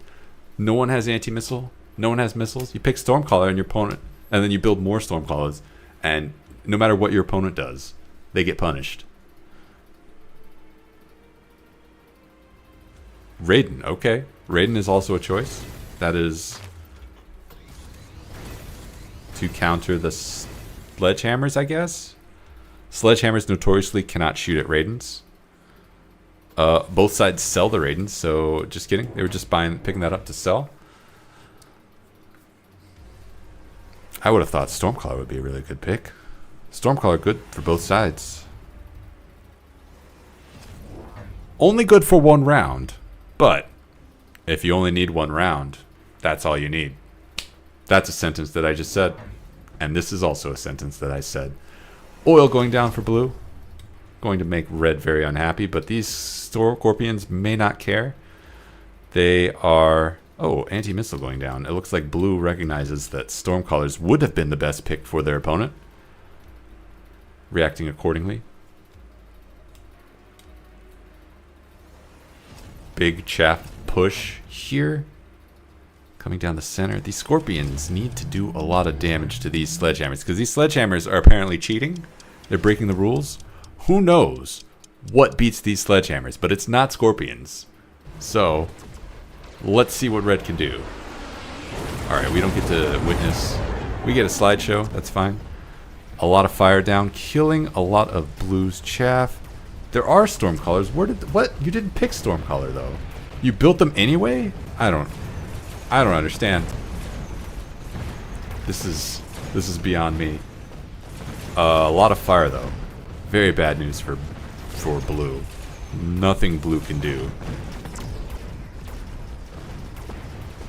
The scorpions are just plinking away. They're just having a good time. These sledgehammers, they may be rule breakers, but they're not that rule breakers. They are dead. And is that game? That's game. That's all you need. That was the last round. You pick Stormcallers, you give them fire. If your opponent doesn't read it, they lose. If they read it, but they don't put the read in the right place, they lose. Your opponent just loses. You pick Stormcaller, your opponent loses. Oh, okay. I don't get any insight for that. I am too smart. Or that's not what that means. Let's pick this match.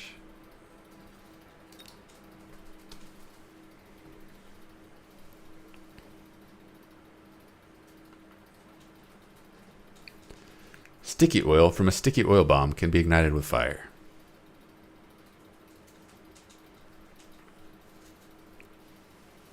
Breaking news. Oil flammable.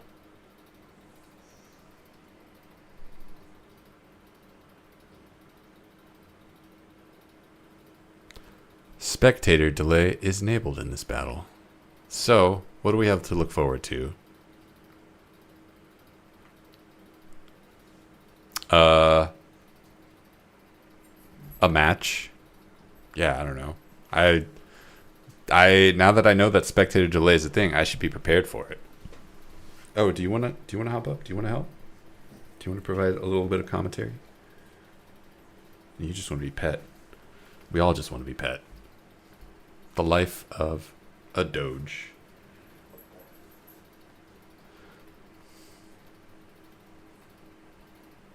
Fire's too good in this game.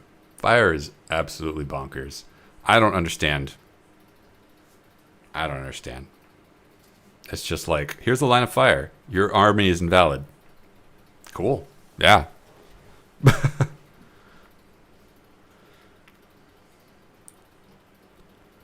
Or I guess it's the case that, like, fire is really good against crawlers and mustangs and fangs, and those are just really good units. So everyone builds them. So fire is just ubiquitously good. And fire is amazing, but it's not good enough to make you not build those units. So we got a blue side. Blue side, Saber-tooth Specialist, starting out with Arclight Sledgehammer. It's good army comp. Red side is the Typhoon Specialist. They got fangs and... they have crawlers and stormcallers. So, what does our opponent do? What does blue do? Why do I keep saying our opponent? I'm not even in this game. I'm gonna wait till round 3 to predict a winner, but this is heavily favored in red side. Stormcallers are unanswered. No. If blue does not pick crawlers, they did pick crawlers. So, actually, there's a chance. Crawlers notoriously good at killing stormcallers if they can touch. Here we go. Missiles coming down on the sledgehammers, and that is massive damage. Here comes the second volley.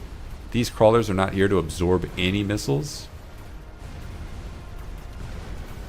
It's just not enough. Those missiles are doing sick damage, and there are not that many crawlers left. On the other hand, though, red does not have any chaff clear, so there's only 8 crawlers left. 8 might be all you need. Blue tower goes down.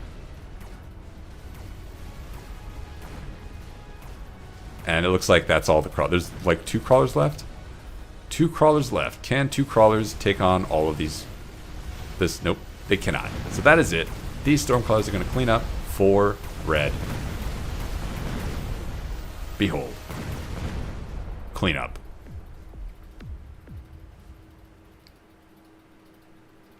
But stormcaller openings don't matter.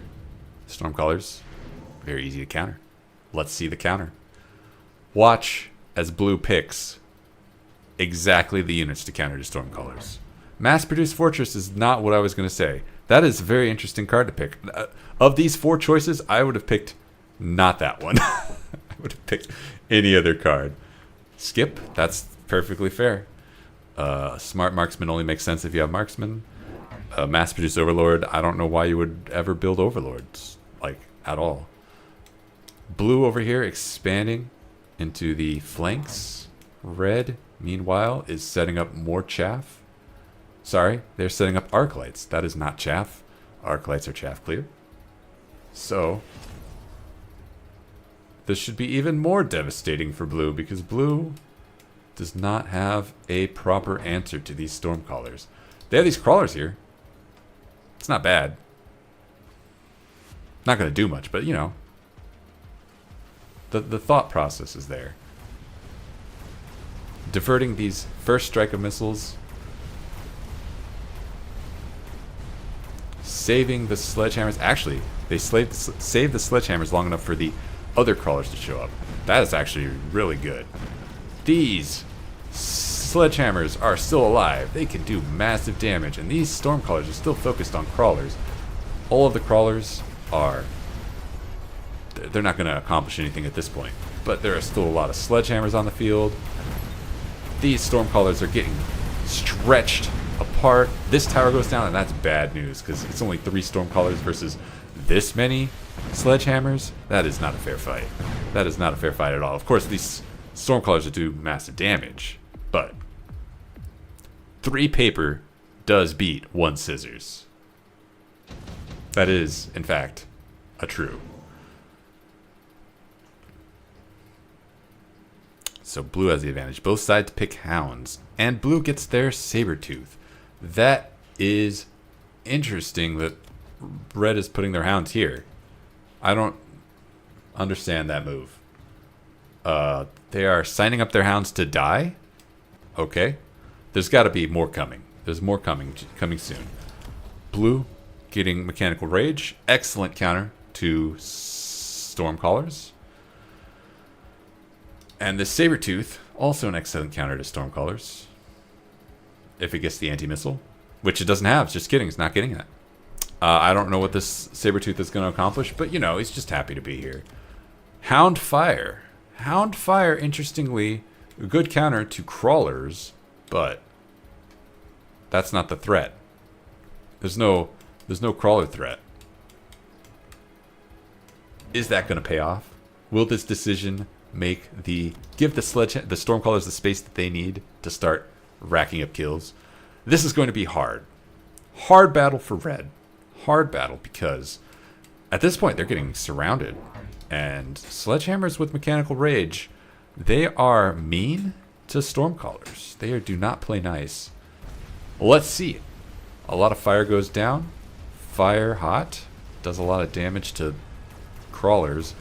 But that's not the threat. The threat is the Sledgehammers behind them. And the Sledgehammers are largely untouched. They are chewing through this army. Absolutely decimating the fangs. And now they are on the tower. That tower is a level 2 tower. Level 3 tower. My apologies. That is huge for red. Because if that was a level 2 tower or a level 1 tower, this would be over already. But the fact that it's level 3, there's still a chance. It's down. So 5 seconds. Okay. Now, can these Sledgehammers... Yep, there they go. They just can't be stopped. They're too fast. Stormcallers cannot. Good call on the level 3 tower, though. I completely missed that. That is a good call. I don't know what the fire is doing. I see a nuke. I pick a nuke. Smart Arclight is also a thing. Extended Range Sledgehammer. Skip. You skipped? Are you sure? Okay. You didn't get Extended Range Sledgehammer? Alright. I don't understand, but you know what? When you're winning, don't listen to the person... don't listen to the commentary. I have, at the beginning of this, disclaimed that I don't know what I'm talking about. So, I would have picked Extended Range Sledgehammer, and maybe I would have lost because I'd done that. Actually, I would have picked Nuke. I see Nuke, I pick Nuke. I put Nuke right here, and then I would not do anything else. And then I would type, I hate spells, like 40 times. Spells are... It is pretty early for Nuke. You know what? I'm gonna go ahead and give my victory prediction to blue. I'm going to bet my 1 insight. Fire extinguishers for hounds. Is that necessary? I don't know. But it happened. And red's going to have to deal with that. We've got these Stormcallers. They've been answered by these Mechanical Rage Sledgehammers. There's a lot of chaff. There's some Typhoons here and some Phoenix, and they are on a warpath to this tower, and there's nothing stopping them. That is going to be game right here. This is a victory right here for red. Doesn't matter. We don't need to watch anything else. The Stormcallers are going to recognize the targets and do massive damage for the 9 seconds that this tower debuff is on. Here it comes. Phoenix, take it. Bring it in. There it is. All right. And blue gets shredded by these missiles. And there's fire, too. There's still a lot of crawlers. Interesting. There's actually still a lot of army for blue. And these Stormcallers are in a very bad position because they're going to die. And these 4 Stormcallers are not enough. I think these Phoenix just win because there's nothing to answer them. But if it's just Phoenix surviving and nothing else, that is not a victory.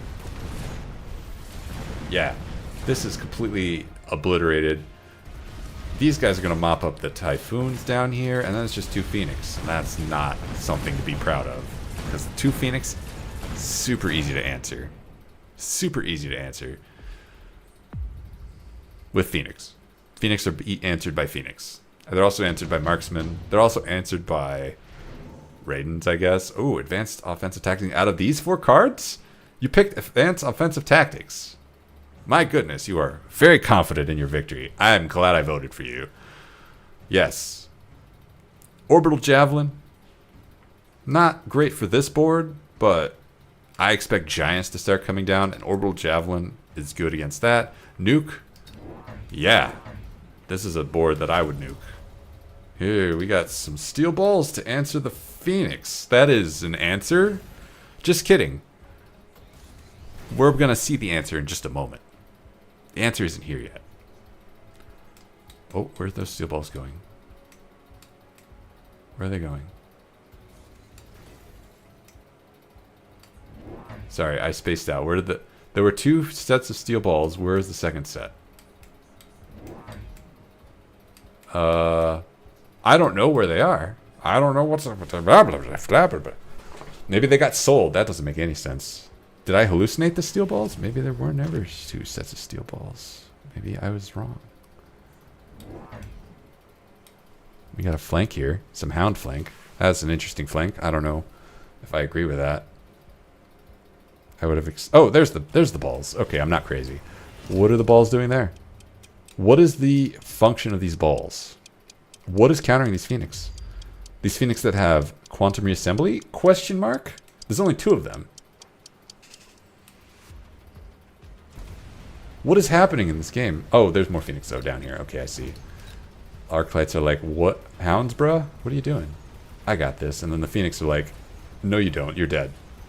Arclight, dead. Hounds come in, they set everything on fire, and then they take about 5 hours to get to this tower. Meanwhile, these Phoenix come in, kill the tower in front of the Hounds to embarrass them. This entire army starts melting to Stormcallers. Stormcallers, notoriously good against units that have been debuffed, because everything is good against units that have been debuffed. Boom. Red tower goes down. Entire bulge of sledgehammers, arclights, saber-tooth. They are easy prey for these Stormcallers, but they outnumber the Stormcallers tremendously. Stormcallers go down, and then there's nothing to answer these Phoenix. What is the plan with these Phoenix?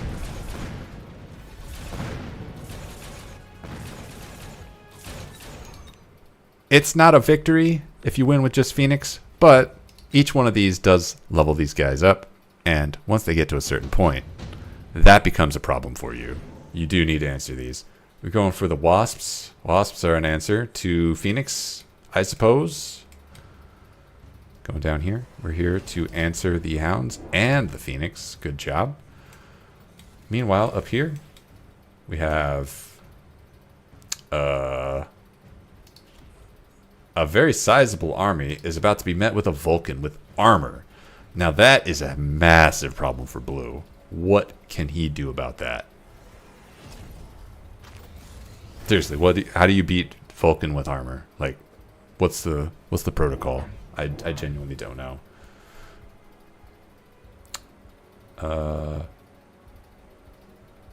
Kind of hard to keep track of what is changing. Missiles going down here. I don't know whose missile. I guess it's to counter these fangs, because those fangs are just they need to be countered.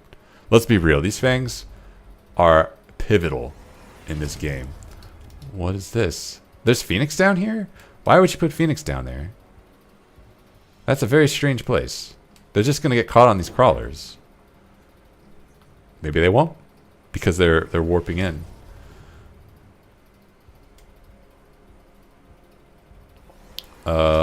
A lot of pressure all over the board. Red is very much relying on one of these towers falling, and then they clean up. But Blue just has an overwhelming army. Will this overwhelming army stand up to one armored tanky boy? Let's see. Let's click on this guy just to see.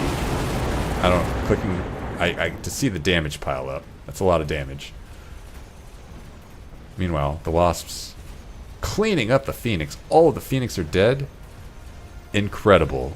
So, it's really up to this Vulcan now on Red's side. If the Vulcan can survive, then Red has a chance. Otherwise, 1 million sledgehammers do beat 4 8 Stormcallers. And that tower goes down, and that's bad news for the Vulcan.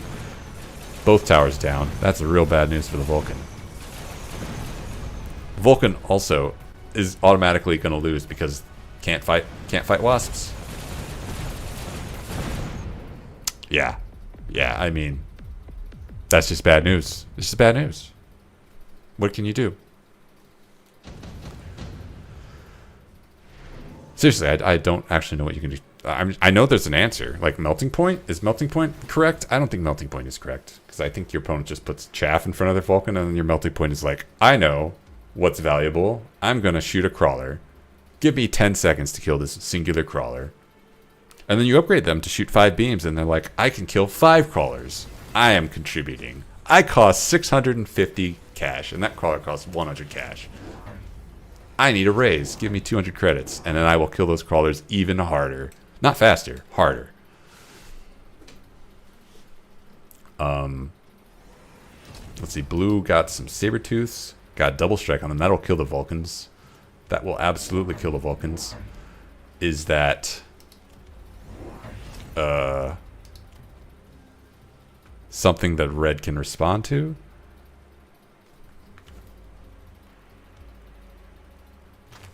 Thought I heard music. Wasps getting upgraded. Nice. Those Phoenix are going to regret existing. It looks like blue is really locked up their base. Every angle except here. Except here. If some, let's say, overlords were to push here, blue would very much regret that. But that requires building overlords, and I don't know why you would do that. So red kind of looks like they're going to get picked apart here. I don't particularly see any answers to the tactics that blue is showing off. And we see that the army is collapsing over here. Here, a lot of Mustangs, they are doing a lot of work to these Sabertooths. Really, they're just holding the Sabertooths in place while the Stormcallers do all the work. The problem is, the real fight is over here. And the real fight is not... Well, there are 4 Phoenix over here. And this tower did just go down. So this Vulcan is going to be unanswered. And a lot of Mustangs are going to kill a lot of Wasps. And yeah, completely turned around. All these Mustangs here. Good job. Good job.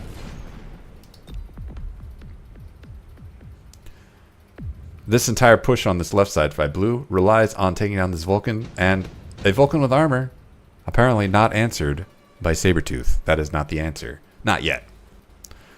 Electromagnetic impact. Is that going to go on this Vulcan? Because that is a critical... This is a load-bearing Vulcan. If you sold this Vulcan red, you would immediately lose the game. You would lose... Like, the game would uninstall itself. You wouldn't end the round. The game would just go, what are you doing? Uninstall. Take care of this. Fortresses. Okay, fortresses are an interesting pick. Where are they going to go? If they don't go here, I don't know what they're doing. Oh, they're going anti-air. Okay, so they're going to answer the Phoenixes. That's a very expensive Phoenix answer. But it happened.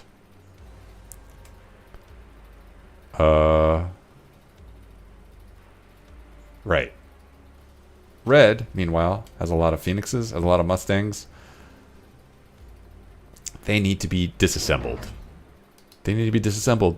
And here's the pin. And will this level 2 Sabertooth be enough?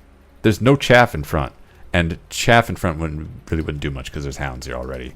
What is red going to... What is blue going to do to make sure that this Vulcan dies? Keep an eye on this.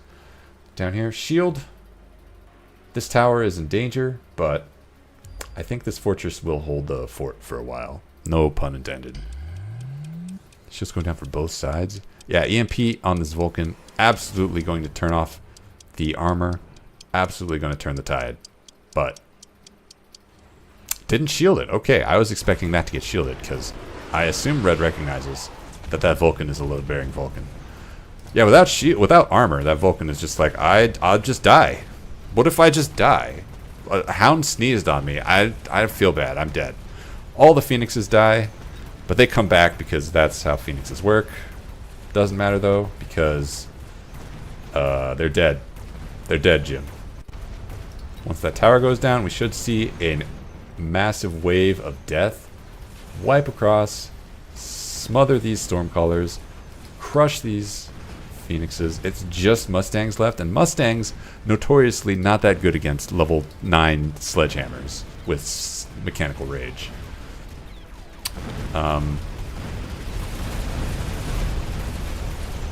But I mean, like, they did pretty good. They did pretty good. That could have been more of a slaughter. Especially because the sledgehammers out-leveled the Mustangs. That's the value of range, I think. Choice of unit. What would you choose? Farseer. All-purpose good. Farseer just answers Blue's Wasps. Answers Red's Mustangs. Rhino. Interesting. Interesting choice. Rhino is a good pick to put pressure on the Stormcaller. Stormcallers notoriously... Oh, I'm sorry. Red picked the Rhinos. What did Blue pick? Oh, they both picked Rhino. And Blue is recognizing that Fortress is actually a really broken unit, and they've gone all in on Fortress, and now there are 30 Fortresses on the field, and Red has decided, you know what? Let's just nuke this game. Unfortunately, Fortresses don't care about Rhino Final Blitz. Or do they? Perhaps Red has something up their sleeve. They're going to pop these shields like that? Or are these Rhinos going to pop like balloons? There is no EMP for the Vulcan this round, so that Vulcan will last a lot longer. But at the same time, doesn't look like either side is really adjusting their strategy. So we'll see if this single Sabertooth can take that Vulcan down. Meanwhile, over here, this Rhino's like, I'm going to take down that tower, planning to go through a fortress. I think that fortress was there before, so this is a very strange strategy. But let's see it. Alright, the Rhinos also got photon coating. I mean, that's a lot of damage there, but is it enough? I don't know. There's still a lot of sledgehammers alive, and the sledgehammers are the backbone of this army. And the Vulcan is still alive, and as long as that Vulcan is alive, Blue is in major trouble. Those Phoenixes will stay alive. The sledgehammers are in peril. It's not good. It's not good. These Wasps, they are a problem for the Phoenix, but we'll see. We'll see. Both towers go down at the same time. This fortress shoots some ineffective missiles at the Phoenix. No good. All of the Wasps, just kidding, not all the Wasps. Most of the Wasps are dead. I don't think they pose a threat to the Phoenix anymore. And all of Blue's army is surrounded and dead. Yep. Yep. It's not over yet, though. There's one more round. This could go either way. It depends on what Blue does. Pay attention. It's Blue's game to win. It's Red's game to lose at this point. Okay. Electronic Impact solves that Vulcan. Amplifying Core is a card as well. Underground Threat, I don't know what that's for. Let's see where that's going to get placed. It's going to place here to counter Red's Underground Threat to stop them from putting a bunch of crawlers in their base. I don't particularly know how valuable that is, but it is countered, so who cares? What is Blue going to do about this Vulcan?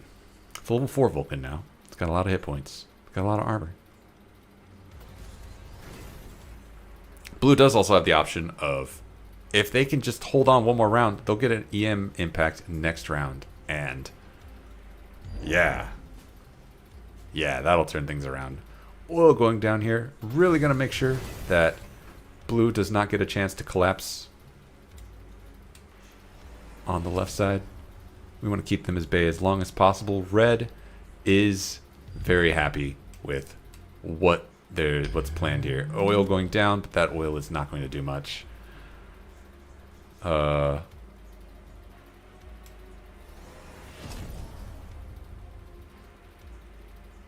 Yeah, that's a problem. I don't think this is looking well. This is not a range. Stormcaller range. Round 10 and you get range on your Stormcallers. Also, noteworthy, Stormcallers haven't been countered this entire game. The Sledgehammers are good against that, but, you know, if you get Anti-missile. Just turn off the Stormcallers. That's a lot of value on red side that's getting turned off. It doesn't win you the game, but yeah, you know. Anyway, this Vulcan is just running roughshod. There's no counter to it anywhere on the field. This fortress is certainly not a counter. The wasps are doing major damage. Are these elite wasps? I can't click on them because this game doesn't let you do that. They are elite wasps, so I'm sorry. The wasps do pose a threat to the Vulcan, but the Phoenix just cleaned them up because the wasps don't have enough time to work. And without any chaff, the wasps are not a good enough counter. That is GG. Just kidding. It's not GG. This is Blue's round. There's going to be an EM on this Vulcan. There's a nuke as well. Extended range Phoenix. Interesting. Interesting. All right, launcher overload for the Phoenix. That's a button that when I click, it makes me lose the game. So I'm very curious to see how this turns out for red. Let's see if red notices the... I'm tunnel visioned on this Vulcan here, but there's an entire other army happening over here that actually is tearing through these level 1 fortresses because I'm not entirely sure what the fortresses are supposed to be doing. They are level 1. What are they countering? They're absorbing these rhinos, and then they are getting melted by the Stormcallers. Launcher overload for the Stormcallers, so there is no anti-missile good enough. I mean, anti-missile is still worth getting, but it will not win you the game. Alright. A nuke and an EM here. Is red going to shield? Red still got 150.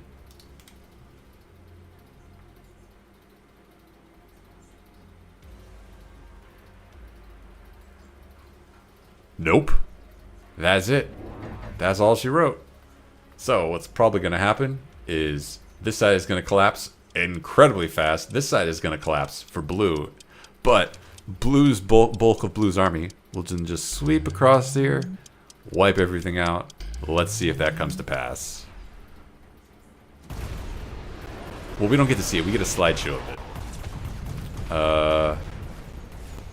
The nuke is about to come down. 3, 2, 1. The Vulcan will survive the nuke, but it's EMP'd, so it will not do much. It has no armor. Over here, this army is collapsed on blue side, so it's all up to these sledgehammers, these level 5 sledgehammers. Are they level 5? Level 4 sledgehammers. Tower goes down. That's not going to do much, though. That's a lot of Stormcallers. It does not matter, because there is no answer to these wasps. These murder wasps. They are carry wasps. Just kidding. There is an answer. It's these Mustangs. And that's game. I did not realize there were Mustangs with that high level.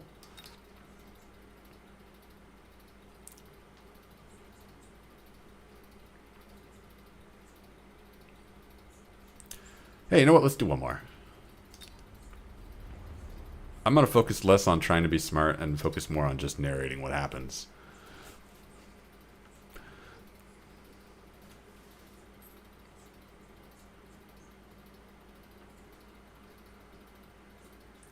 I was so confident that that Vulcan falling meant that red would lose that I did not realize that actually it would come down to Wasp versus Mustang. I really like Carry Wasp. Carry Wasp is a fun matchup. Okay. Final match. Supply Specialist for blue. We got Hound Steel Ball. That's a very curious start. What are you going to do with that? That does not scream aggro to me, but, you know, you got choices here. Blue picking up some Crawlers. Crawlers, notoriously fast, pair well with Steel Balls. Red has Hounds, Mustangs, and let's see what they buy. I see red as Cost Control Specialist, and blue, Supply Specialist. Ooh, we got a lot of money this match. A lot of money. Let's see how it gets spent. More Mustang. More Mustang, more Hound. Now, none of those counter steel balls, but also steel balls are not very good against any of those, so let's see what happens. Steel balls rolling in. Hounds are plinking away at them, bouncing off the steel ball armor. Same as the Mustangs. None of them really give a damn. Crawlers coming in to clean up. They start tickling the Mustangs, and the Mustangs do not like being tickled, so they die, and the tower blows up. Good hit on the Hounds for blue, taking out the Mustangs of red. And here come the steel balls to tickle. Tickle, tickle, tickle. Gone. Gone. This army collapses. Melting away for blue. Round 2. Round 2. Decisive victory for blue, but red. That's not a hard comp to counter. So let's see what they choose. And they choose sledgehammers. Sledgehammers, very good against the crawlers. Against the steel balls. And blue has chosen to get Hound. A Hound and a crawler. So this should largely turn out the same as before, but we'll have to see what happens. We've got crawlers here on the flank. We've got a missile coming down on these Mustang. Don't know particularly what these Mustangs are, what they're threatening.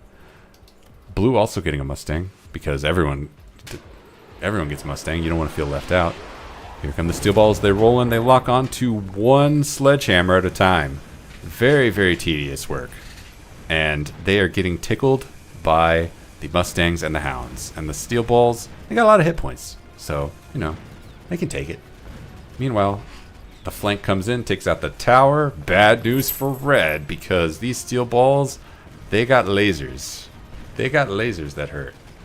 And they got Mustangs behind those lasers. And the Mustangs are the ones doing the real damage. Also this wave of crawlers, which is fun. One single Hound tickling this tower. Doesn't take it down. It's okay.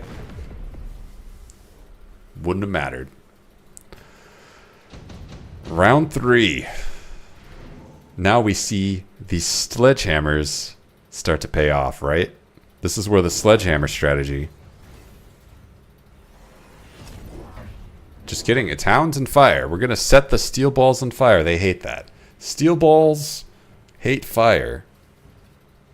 Meanwhile, blue has chosen to pick up more crawlers. Did I hallucinate that? This is what blue picked up, right? Or more Hounds.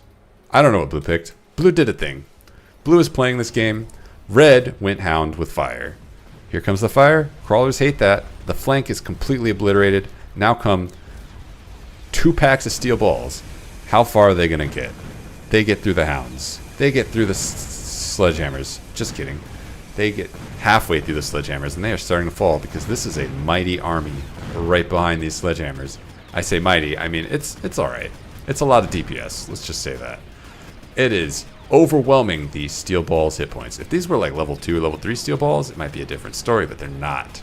So the Mustangs mop up the Mustangs, and that's round 3. At this point, if I had to guess, I'm gonna guess blue. We got a choice between Sabertooth, Farseer. Farseer's a good choice. Good choice for sure. I like Sabertooth for red, but they go Tarantula. And that's a choice. I'm not sure Tarantula Hound is the best comp, but it is a comp, and I don't know. So I'm going to go ahead and put my single point of insight for blue.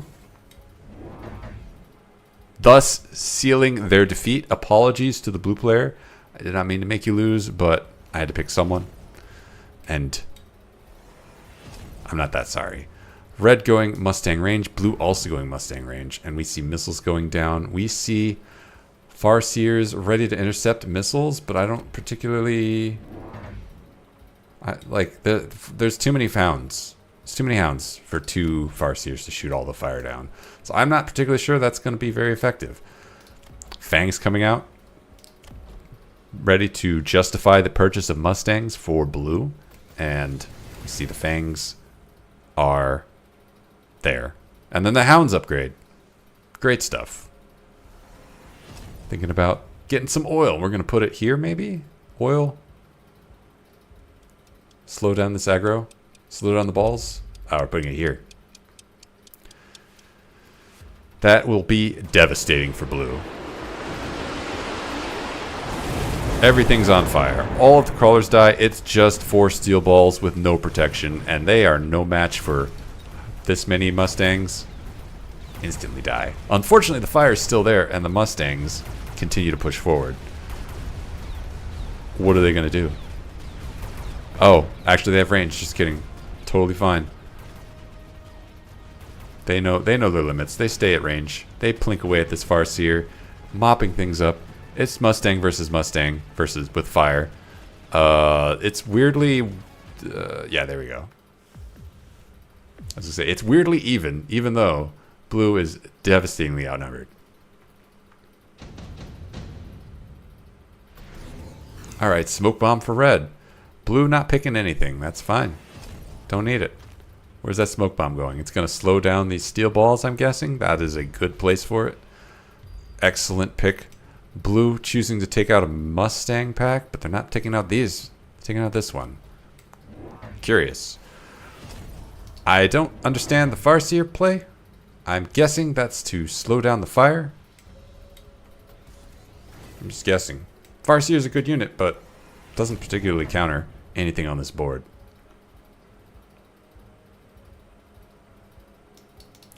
Hounds with range. That happened. Hounds with range are a good counter to fangs. Are they a good counter to Mustangs? I don't believe so. Not Mustangs with range. Red opting to take a loan. Here comes the shields to protect against the smoke cloud that never came.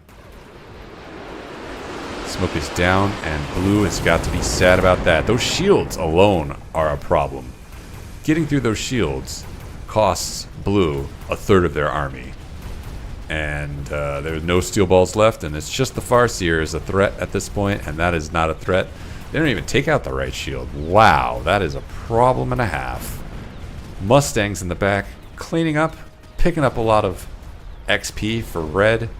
Gotta be happy about that. The shield does go down, but doesn't matter. The shield did its job. Red is happy with that engagement. They could put down 2 more shields and absolutely make a killing. They don't have to, but they can. Interesting card selection here. We got Electromagnetic Blast. That's a good one. Steel Ball production would be very funny for blue, but I would. Skipping is very interesting.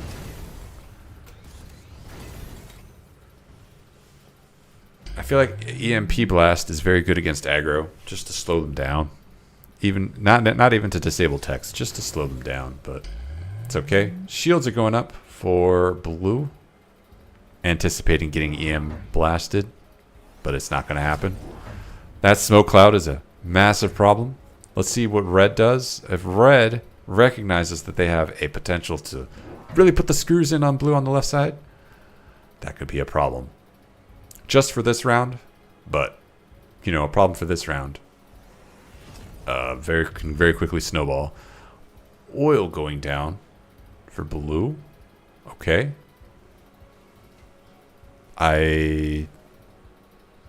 Sure. That's a thing. What is red going to do? Will red respond to this? Are we going to live? Are we in trouble? I say we like I'm red. I'm not red. Nothing. Okay, so fire goes out. Blue goes into the smoke cloud. All of red's army gets EMP'd. Even the parts that didn't get EMP'd, they got EMP'd. Honorary EMP. Those steel balls are absolutely stuffed. They do nothing at this point. It's just the Farseer on the left side and a handful of Mustangs that are very outnumbered. Right side cannot hold. Right side falling apart to this Farseer, but this Farseer has a limited gas tank, and it is just about to empty. And it's gone. Okay, it's 6 Mustangs versus more than 6 Mustangs. It's not... there's no way. That's it.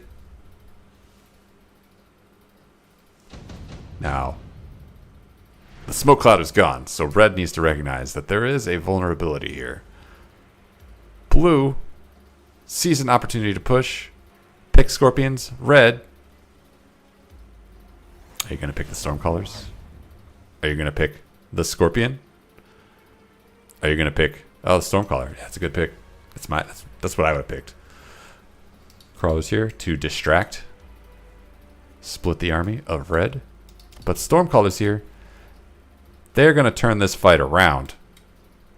Blue has been making small gains over here. By the time that they're finished pushing, there's not much army left. The Stormcallers are going to absolutely dunk on that. I noticed the Steel Balls got sold at some point. So it's just Scorpions pushing on the left side. Sure. Sure. That's a thing.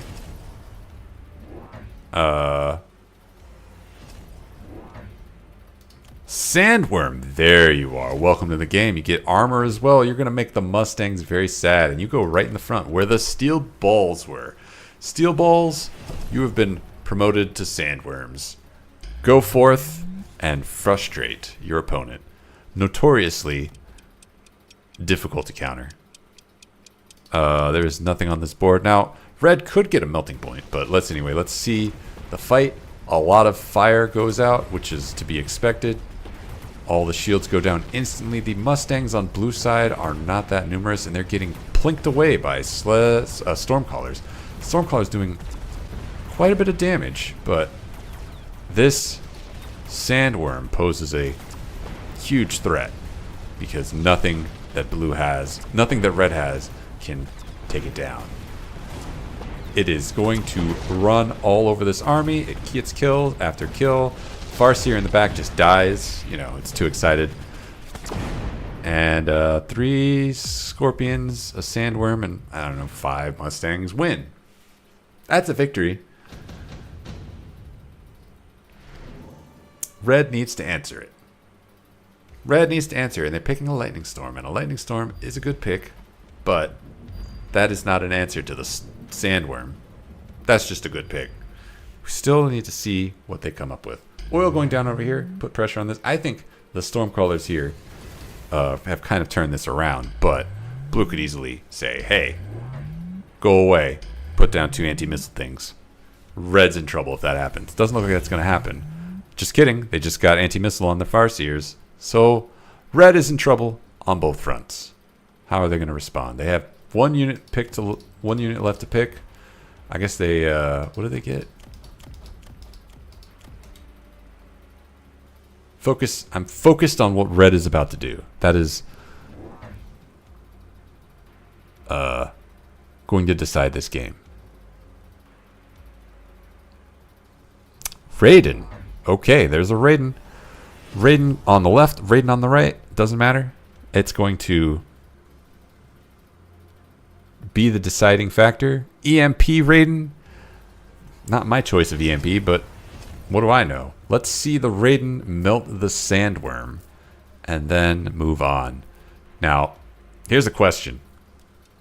Left side is going to fall apart. Right side is left side is going to fall apart for blue. Right side is going to fall apart for red. Who wins in that fight? Raiden is a very good long-term pick, but blue has options. This is not locked up for red in any stretch of the imagination. Lightning Storm being very unkind to both sides. That Sandworm is EMP'd, and it is moving very slowly, so it is not going to tank for these Scorpions, and they die. They do not get to fight. So it's just Farseers. And Farseers are good enough. They get the job done. Kind of surprised.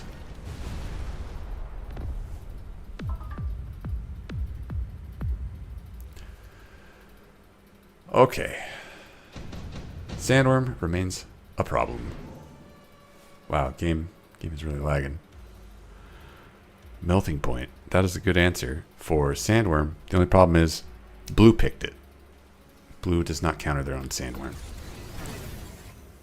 Melting point also a good counter to red's melting point that they're about to pick, but they are really, really thinking about it. There it is.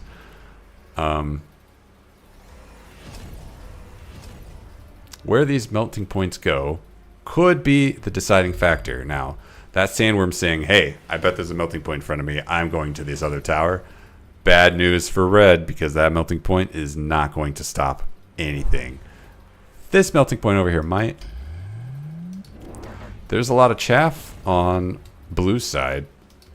So it remains to be seen if this melting point will even do anything. But this is all that stops this sandworm from just winning the game for red. For blue, sorry. Smoke going down. It's good smoke. It's too good. We can't win that hard. We need to dial it back a little. Move the smoke in a little.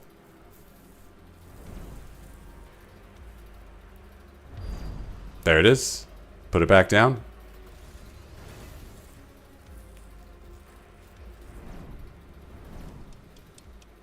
A lot of missiles, I guess.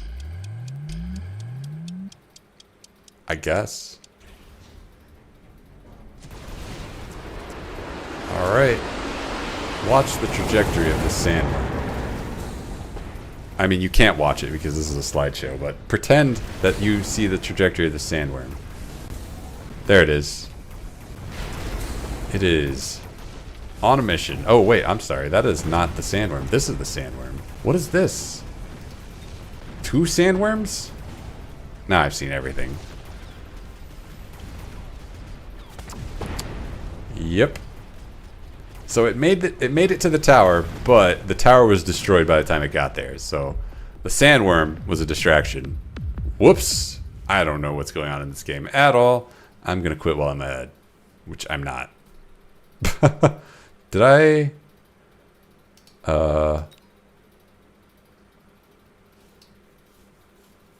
Did I win that? Also, why did that save a replay? Whatever. Anyway, that is it for me. I'm going to stop here. I quit. Was that good practice for casting? No. I mean, maybe. I plan on doing this some more. I want to try and get better. I'm going to reflect. Anyway, that is it for me. I'm going to head out now. Thank you for watching. Hope this was fun. See you all later.